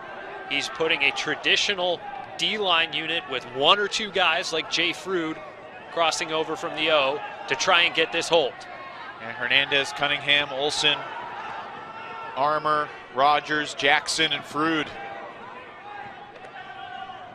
And a key moment in this game, midway through the 3rd. Has not been a good 3rd quarter for the O-line so far on either side. Rogers, high release to Cunningham. You call this point the definition of a grind, Ian. Seattle's really making Dallas work. You can feel the energy from the Cascades sideline and their fans. We haven't seen any big gainers. It's been all small handler movement and resets. Here's Olsen getting a touchdown field. Resets to Cunningham. Swing to the open man, Rogers. The around throw to Frood, and he's unable to get it. Laid out, got a finger on it, but could not make the catch. Amazing that Dallas grinded that whole way, and then Frood unable to make the superhero play. Can Seattle march the full 80? Or will we get a timeout call from the Seattle sideline?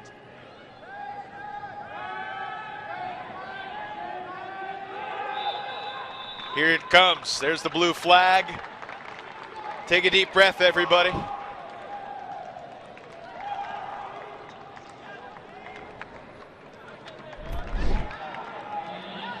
Well, Ben Rogers, he's gotten so much more confident with the offensive aspects of this game. Coach Jim Davis said he's starting to live up to his potential as a solid D-line contributor. And a great opportunity to break the mark. Jay Frood just unable to make that grab, and he knows he's capable of making that catch. Yeah, knowing Jay and having watched him over the past 5 years, it's surprising that he didn't make the catch. With that said, you see a human being throw their body around like that, like you don't have any business doing that. But Jay Frood usually does. Mark Munoz, what a story this kid is. Coming off a season-high 4 assists against the Roughnecks a couple weeks ago. He's kind of gradually grown into more and more responsibility on this Cascades team after he debuted as an 18-year-old in 2018. Coaching staff talked all this week about how great a leader he's become and how much he's really stepped up on and off the field. Manny Eckert, like so many in Seattle, started playing Ultimate at a very young age. For Eckert, he was in 5th grade when he started to learn how to throw, shooting it deep to Steen against Larnberg. What a play! Jake Steen climbs the ladder. Skying Chris Larberg for Seattle. Munoz resets back to Eckert. Goes with a hammer, looking for Steen again. Not this time, though. Mason Wunsch with the block, his 2nd of the night.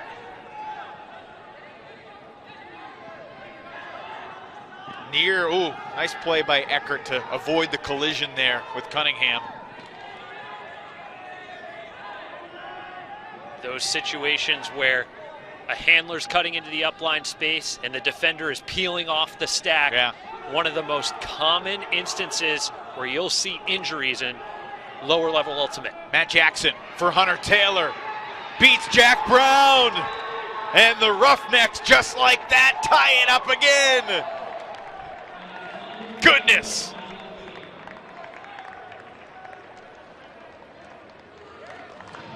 How many different points have we had tonight, Evan, where one team has marched all the way down the field, been on the doorstep when 10 seconds, 20 seconds before, they were backed up against their own goal line, and then they turn the disc over and the opponent marches the disc all the way back down the field. Fantastic defense there from Mason, and you see Matt Jackson pulling the trigger, finding Hunter Taylor. That's a situation where Jackson is most comfortable and best deployed. He gets that disc in flow, and he's got the green light. He's playing more on the defensive unit tonight, and he may stay there throughout the rest of this season. But getting him in those positions after the turnover is where he's best utilized. It's where he got to start on the Roughnecks. Remember, Manny Jackson, not a known commodity in the Ultimate World, but in 2016, all the superstars on that loaded Roughnecks team raved about Manny Jackson's contribution.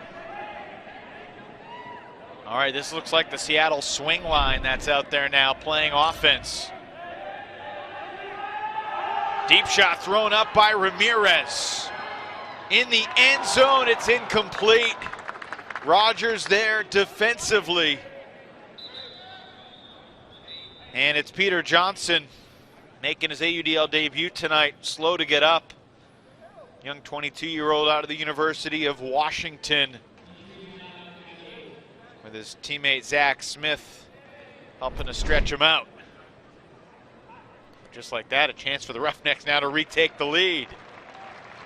Well, great work by Rogers, able to make up enough ground that he can force Jackson to go up. Can't maintain the position he wants. But good to see Jackson well enough to walk off under his own power. Gabe Hernandez will initiate for Dallas on his own goal line. Breaks the mark to Connor Olson. Chase Cunningham's going deep. Olson winds it up. And a pack of defenders were there ready for it. Worthington and Bribois. And Rogers, the Roughnecks receiver, did get his hand on that one. Deep shot the other way. This one will work, but Lee still needs at least one more throw. What a wild point this has been, but it ends with Shane Worthington in the end zone for Seattle. This guy has meant so much to this team over the past several seasons, leading the way defensively in more ways than one. You know he's serious because he dyes his hair to match his jersey. Well, as we look at that turnover, we know Connor Olson has a cannon and he can unleash some deep flick bombs, but once again, we've said this multiple times tonight, those receivers were more than 30 yards deep at the point of release. You're not setting yourself up for success when they're in that situation. And then after the turnover, Shane Worthington just continuing to attack as the defense from the Dallas Roughnecks was trying to orient itself in the chaos of everyone flooding the red zone. And Worthington does the right thing, attacks that space. This game has unfolded completely different than the game between these two teams in Dallas 2 weeks ago. Obviously, the Cascades on the second night of a back-to-back, I think they fell behind 8-3 early and never really made it a competitive game late. In this one, neither team has led by more than 2 at any point. We were tied 10-all at the half. Seattle broke in the first point of the third. Roughnecks broke back to lead 12-11. Cascades broke back to lead 13-12. Dallas had a chance to lead 14-13, but Lee to Worthington was the score for Seattle. Roughnecks back on O. Ferruta over to Coffin. Chased by Lynn.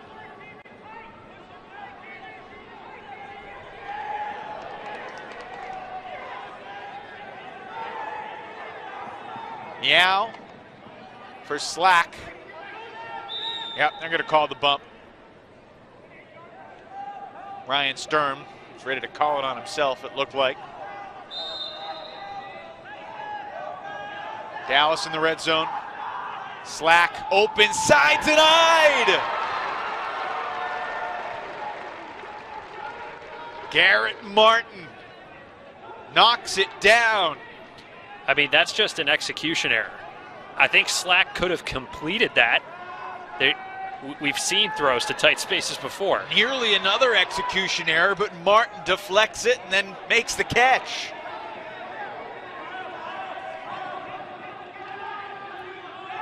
The momentum feels like it's swinging with every throw here. Another chance for a swing. Martin over Slack. Jack Brown sliding, but he's shy of the goal line. Brown angles it to the end zone. Yes! David Zhao puts the Cascades back up by 2.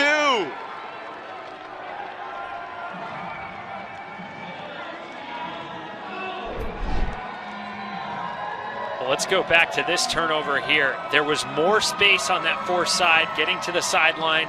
Thomas Slack just throwing that way too close to the center of the field, allowing the defender to make a play on it. And then after the turnover, Martin using the full width of the field on that deep shot. Slack tried to readjust. That's a really tough position for him. He's got to decide whether to jump up or keep giving chase and see if he can make up ground before the disc gets there. And then great composure from Brown, using his fakes to move the defenders and keep them occupied. Finish into the end zone for Zhao.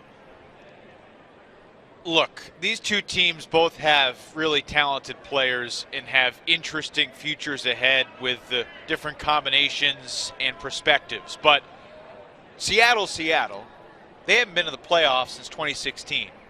Dallas is Dallas. They've been to the Final Four every season they've been in the league.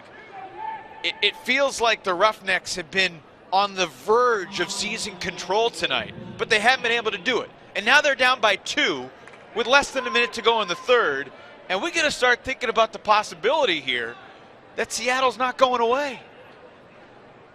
And we got to start thinking about the possibility that we may not see the best of the Roughnecks that we thought we could see at any point this weekend. Or any point this season. It's bonkers. And look, Dallas still has time tonight. They still have time this year. They got more real Roughnecks here tonight. But Seattle's giving them everything they got. And with 14 seconds, make it 13 seconds left in the quarter, Lewis scores to bring Dallas back within 1. That point started 20 yards behind the initial line because of an unsportsmanlike call on Seattle after that last point. Reminder, you can get in on today's action by playing for free with DraftKings. Just download the DraftKings app and use the promo code AUDL when you sign up. It was a difficult 10 questions this week, I thought.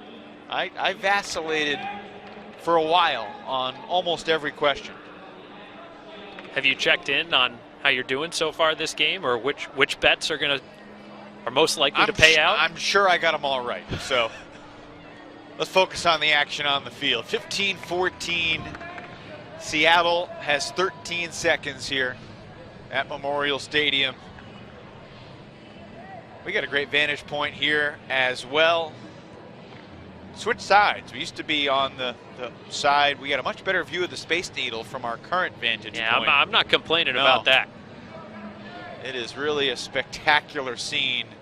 Got Climate Pledge Arena over our right shoulder as well. Yeah, look at the skyline. Future home of the Seattle Kraken, as you mentioned, Climate Pledge Arena. Walked by it today. It is a unique shape compared to most sporting venues that I've seen. Kind of pyramid-y in the middle and glass on the outside. Enjoy the signage on top. I've seen a lot of Seattle Kraken gear just in the 24 hours since I arrived here in Seattle. they're buying in on that team. They haven't played a game yet. Expansion draft is just days away. Yeah, you could do hours for us on the expansion draft, but we got a buzzer beater situation here. Cassio's got it with 3. He's double teamed, and his hammer's not going to get to the end zone. That's well played by Dallas defensively to keep it a 1-goal game. However, the Cascades will start the 4th quarter with the disc, and more importantly, they start the 4th quarter with the lead. Free Friday Frisbee, can't ask for a better matchup than what we've got tonight. Dallas with all of its history, Seattle with all of its potential, coming down to the wire. 15-14. Scades lead the Necks.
Every day feel like a win. But with DraftKings, every day is a win. Courtesy of DraftKings free-to-play pools playoff edition. Simply make your picks on the featured game of the day. Answer questions like who will cover the spread, which team will score first, and which players will have the most points. If you get enough right, take home your share of $250,000. So download the DraftKings app now. Use the promo code to play free for a share of $250,000 in prizes. And make it rain. Exton Frame, the coach of the Seattle Cascades, trying to engineer a marquee victory for his franchise here tonight. They played Dallas back in 2016 in the championship game. Certainly a lot has changed since then, except really for Dallas. They've been a contender ever since. The Cascades have struggled to rediscover that Final Four form. Certainly they authored arguably the greatest comeback and the greatest game in the history of the AUDL in the semifinals that year against the Madison Radicals. But look, Seattle was pretty calm and measured in their huddle, trying to recognize the moment but stay calm. We could hear Dan Emmons barking at the Roughnecks in the Dallas huddle closer to our vantage point. He may be suspended, but they did not silence Dan Emmons' voice on the Roughnecks sideline, because he was bringing the intensity to try to will the ferocity from his team in these final 12 minutes. And he made it crystal clear to everyone in that huddle. Dallas' season is on the line in this quarter. Yeah, they know it. They certainly understand the stakes. And honestly, it's not even about the win or the loss as much as it is about reestablishing themselves and proving that they can take care of business in a moment when they need to. Manny Eckert looking for Tarek Akyus. Mason Wunsch there, but what a throw. It was perfect. Eckert to Akyus. And in 30 seconds, the Cascades double their lead in the 4th.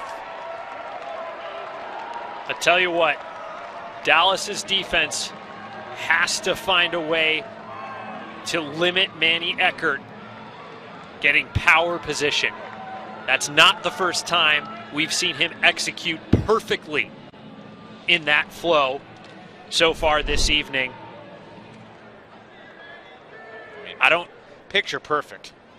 You know, there are different things you can do to take that away. You can work on your positioning when he's in the dump receiver position. You can be more aggressive in how your mark recovers after you've gotten beat to that spot. But you got to do something to make life harder for him. That throw put Eckert over 300 yards throwing in the game. over 400 total yards. He's number 1 in both throwing and total yardage for all competitors tonight. Dallas knows they're going to need at least a break or two, but first they got to hold on offense. Jay Frood pestered by Dom Jacobs. Here's Ferruda. Zhao jumping right by him. Wes Meow has been steady. Slack. Ian, you can just feel the energy from the Seattle sideline, from the Seattle crowd. They recognize what this moment means too. It's coming alive, and oh goodness, that was insane from Kaplan Maurer to maintain possession. And look at the attacking mindset. As soon as he makes that grab, gets up, does a little shoulder shimmy, and a casual offhand release to keep the offense moving. I know we have changed statistics a lot in the past couple years for the better, but a grab like that, we need an asterisk or a star. Possession-saving layout grab, because that just goes as like a -2-yard catch, but that was phenomenal. Oh, goodness, throwing the body around. Garrett Martin comes up empty. Credit Manny Eckert with a couple of those, yes, if we can quantify that stat. Absolutely. As well. Seattle really making Dallas work here. Possession began with 11:34 to go, and goodness again, Jay Frood. What is happening here? Dallas forced to make several outrageous possession-saving grabs. And the possession finally ends with a conversion. Frood to Coffin after more than 2 minutes of grinding. A cheeky finish there from Frood. You know, in that scenario, as a defender, you might be thinking, well, first of all, you're dropping your jaw that Jay Frood dug that one out. But here, we see Coffin reset to Frood, and then you think Coffin's just kind of clearing out, but he's actually attacking to that break side space. And there's not a lot of margin for error.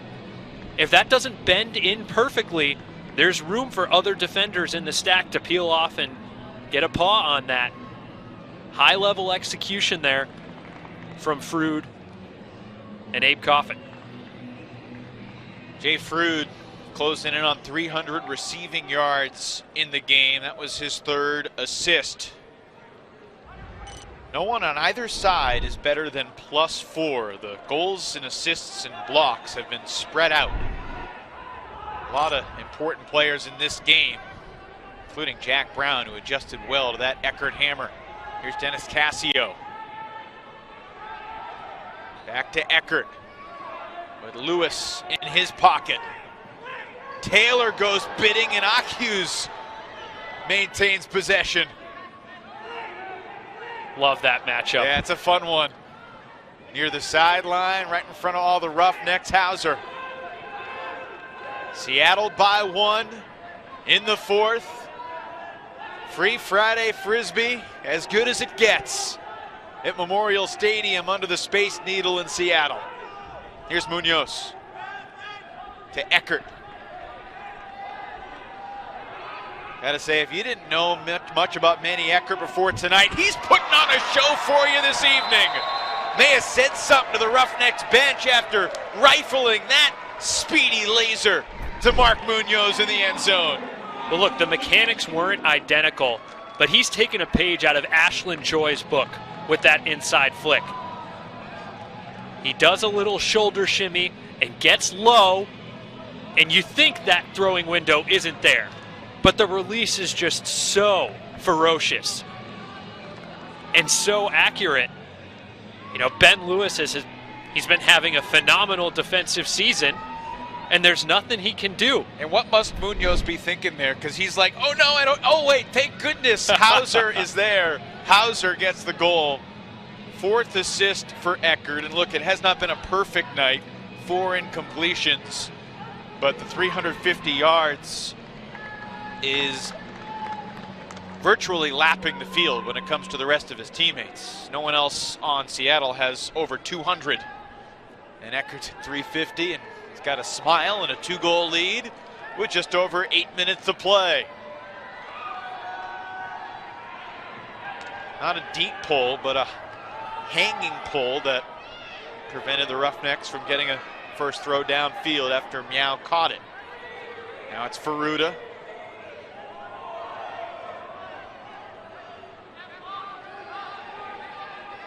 Henke to a wide open Frood, sending it for Maurer near the sideline, runs out of room.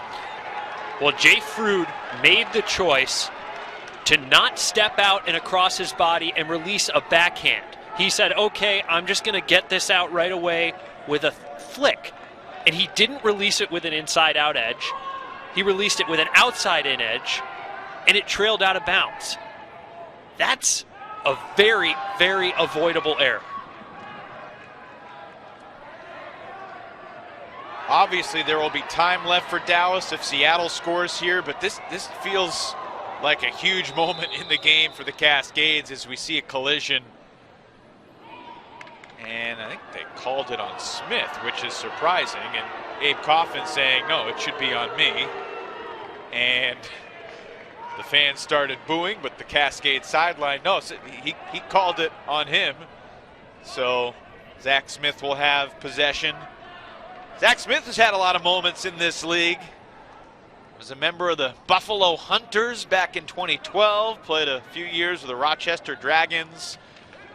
That plucky group that was coached by Brian Jones for a few years. I think Brian, who obviously led the Empire to an undefeated season in 2019 and has done plenty of commentary with us both before and after, he still likes to say his career record is below 500 because those Dragon seasons dug a hole in the career record department. Hey, what doesn't kill him makes him stronger, right? He learned from all those losses, figured out how to put things together when he had a little more talent at his disposal. He had a lot more talent, with all due respect to the Dragons, in 2019. There's still a few other Dragons hanging around the league. Got Kevin Quinlan with Montreal, CJ Colicchio with the Pittsburgh Thunderbirds. He's the definition of an AUDL journeyman.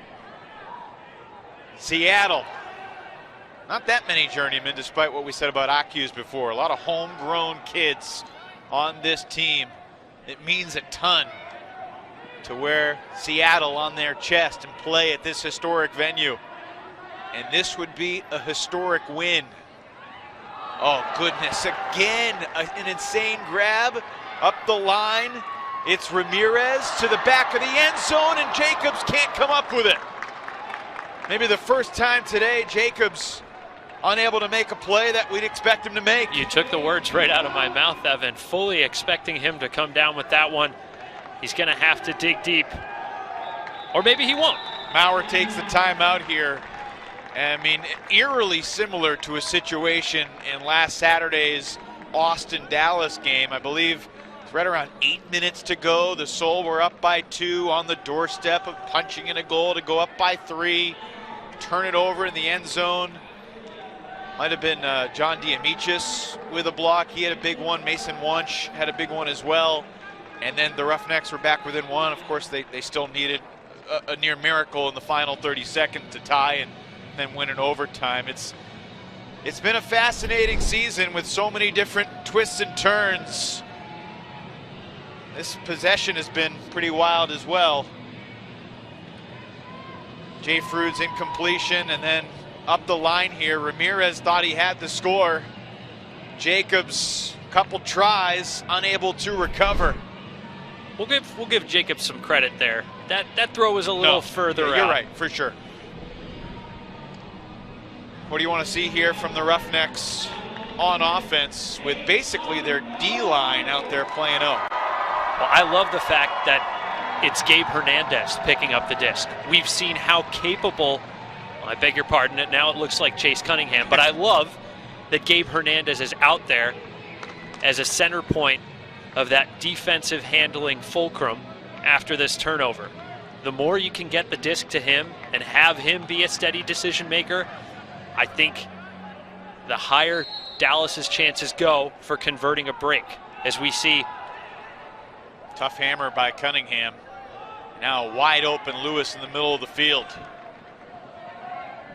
Great execution there to pick up about 50 yards and 2 throws. Oh, tough grab there by Cunningham, plucking it with his left hand.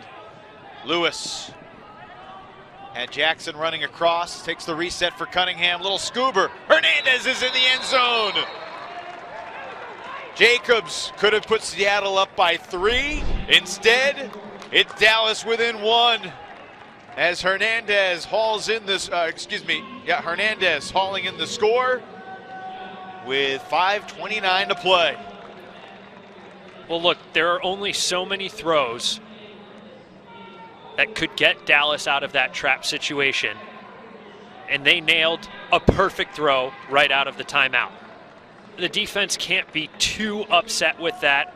You're daring them to execute perfectly, and credit to the Roughnecks. They were on the money when the pressure was rising, and Chase Cunningham helped finish the job as they marched down the field. I don't feel like that significantly shifted the momentum, though. It still feels like it's in Seattle's favor. I still feel the energy of the crowd here. We will see. Momentum would certainly shift with a turnover on this possession. It's up to Seattle's offense to take care of it right here. Steen back for Munoz to Eckert. He's 6'2". He's long and lanky and pretty quick.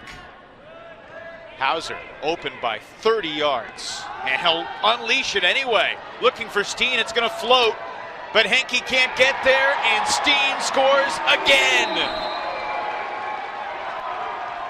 Hauser on the money to Steen. Cascades by 2. Well, we talked earlier in the night about Brad Hauser's ability to stretch the field and open up deep space.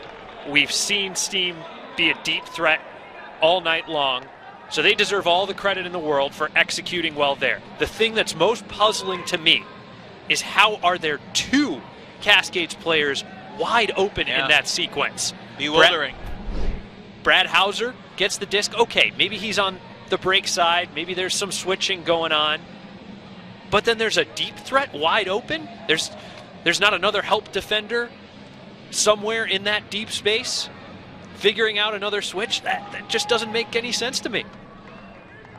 First goal for Steen since the first quarter when he scored 3 times. So he's got 4 on the night. No one else in the game has that many. In fact, I said the stats were balanced. Tarek Gakus has 3. No one else on Seattle or Dallas has scored more than 2. It is a really well-distributed goal stat sheet as we tick toward 4.5 to play. The Roughnecks season still feels like it's on the brink. Certainly how the Austin Soul fare, Los Angeles tomorrow and San Diego on Sunday will say a lot about where Dallas stands.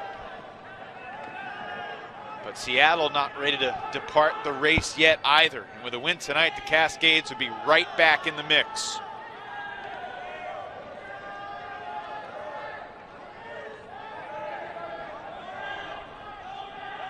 Interesting to note, we saw Abe Coffin go off a few points ago with an injury. Haven't seen him come back out here with the offense since. He's standing on the sideline.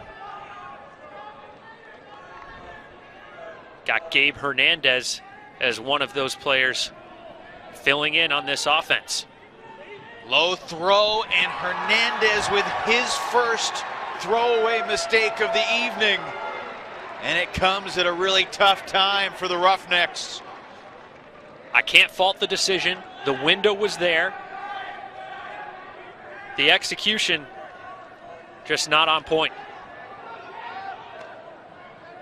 Seattle up by 2 with the disc. About 3 minutes to go. Nice throw by Jacobs. Sneaking it through, and David Zhao, the 19-year-old youngster out of Washington, catches it, sends it deep to Bribois. A cheeky choice, but it works. It might just be Seattle's night.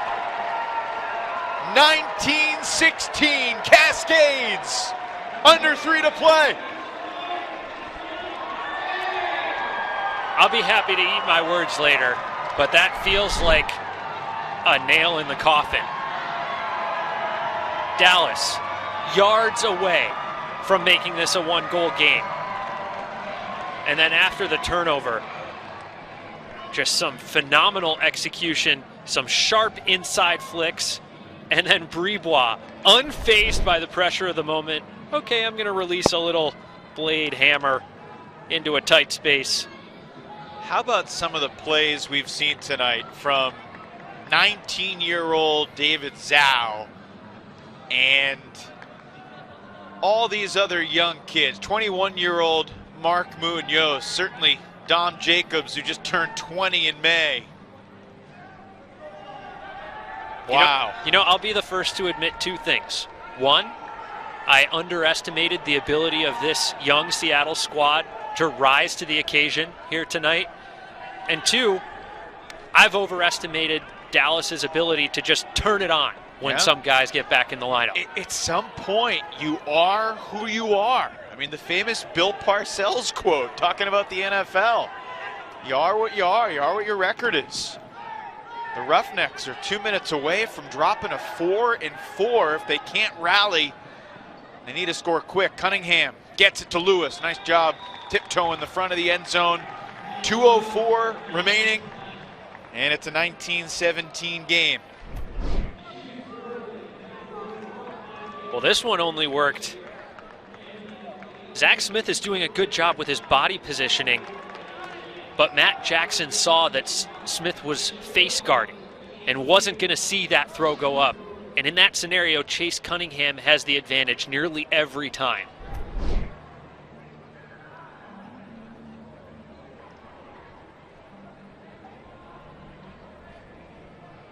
If you're staying up late with us, I got a hunch the drama is not done yet. So 2:08 to go officially. And the Roughnecks trailing by 2. Cunningham gonna roll this one out of bounds. Pull went about 32 yards before rolling out.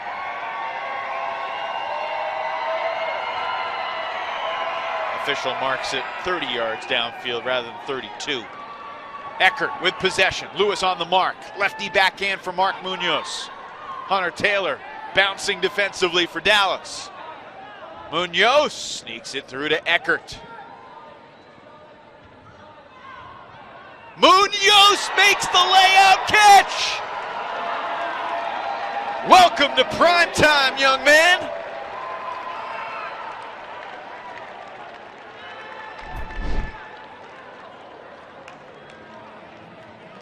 Cascades by 3.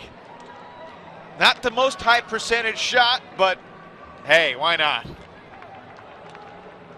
So many of these Dallas defenders are well suited to defend against power cutter ultimate. And Hunter Taylor's a great defender. He's not the only person that's gotten beat up line tonight, but I think that instance is just emblematic of how Seattle's different offensive style and offensive versatility is really placing a high level of pressure on these Dallas defenders. I can't help but wonder, out of curiosity, what the Austin Soul are thinking right now as they watch this. What the San Jose Spiders are thinking as they watch this. I think it was a young lady making the catch on the pull over there in the stands, getting a high five from Casey the Sasquatch, the Cascades mascot. All right, the clock is still ticking because there's over a minute to go.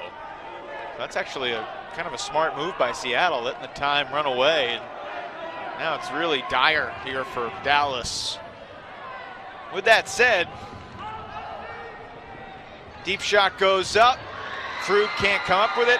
As crazy as it sounds, despite the loss tonight, Dallas basically still controls its destiny. If they win the rest of their games, including beating Austin by more than 1 in their regular season finale, unless San Jose goes on a crazy tear, Dallas is still alive, but they're not playing great. And there's a foul on that throw. Worthington's going to get it back. Clock stops with 40 seconds left. But a lot to unpack from tonight, Ian. I mean, we learn a lot about both teams. Seattle, I mean, look, they took San Diego to overtime. They should have won that game against the Growlers. If they had won that game, they already do have a win over Austin.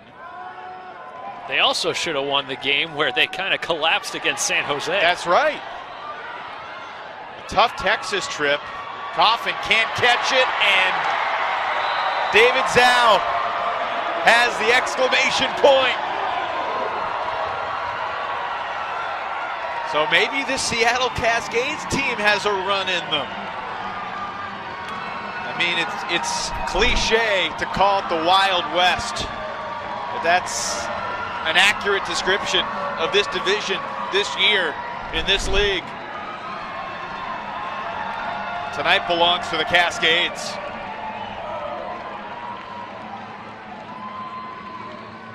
It's hard to say it differently. I really underestimated how well this young core could rise to the moment and execute under pressure. It's been fun to watch. They got a fan in me.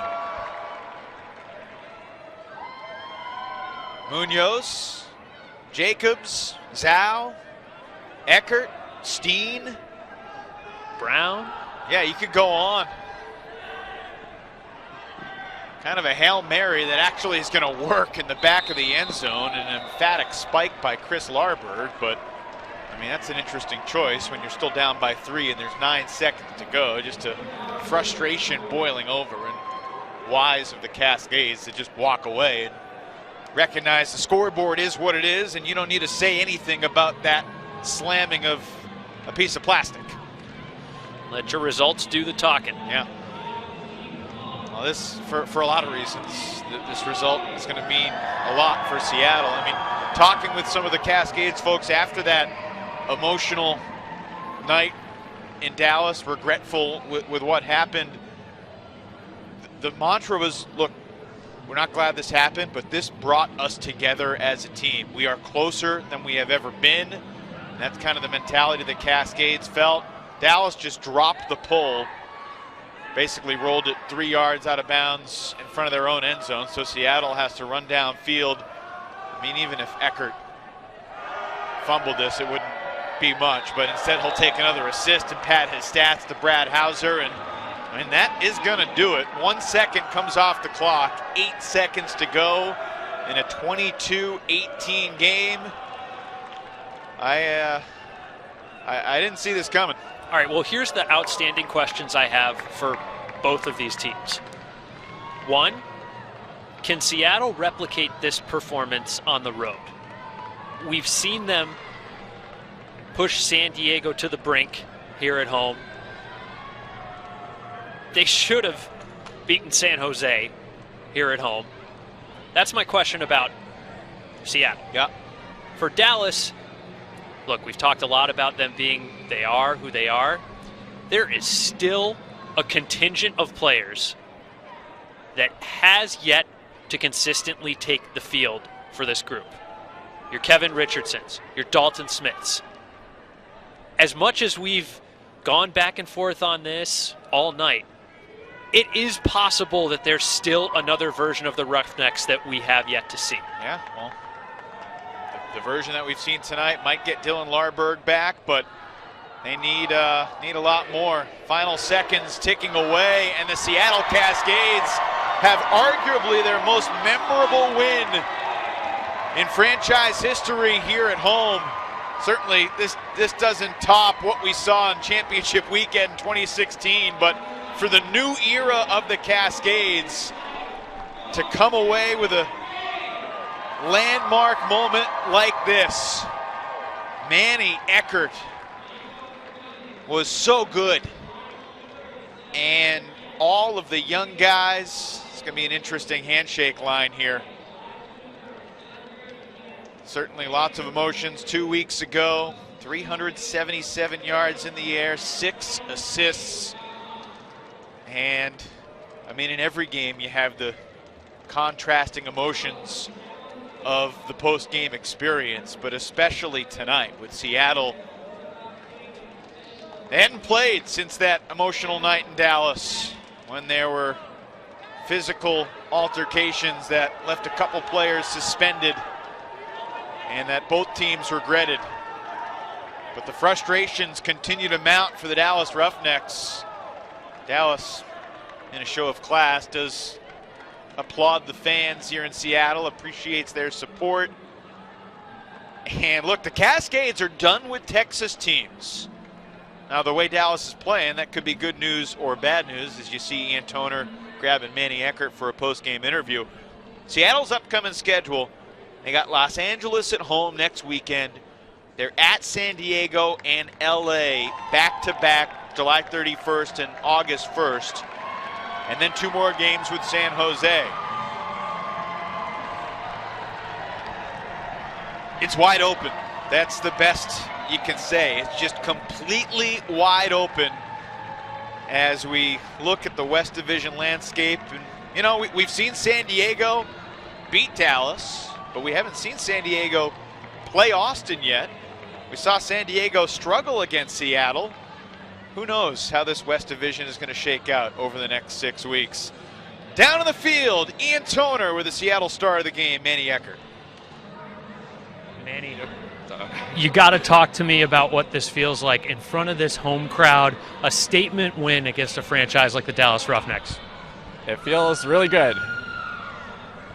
That's really all there is to it. I mean, yeah, we've never done this before.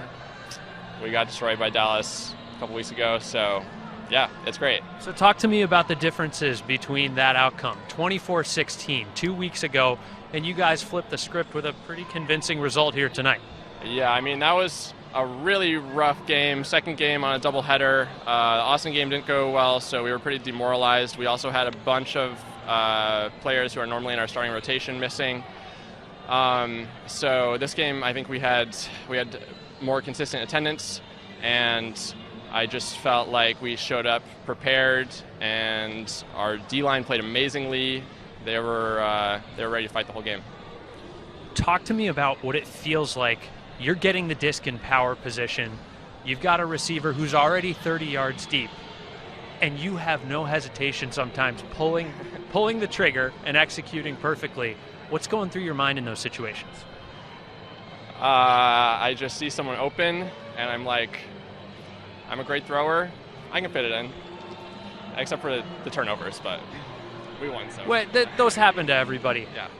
What does this team need to do to build off tonight's momentum and make a legitimate run at the playoffs the rest of the season?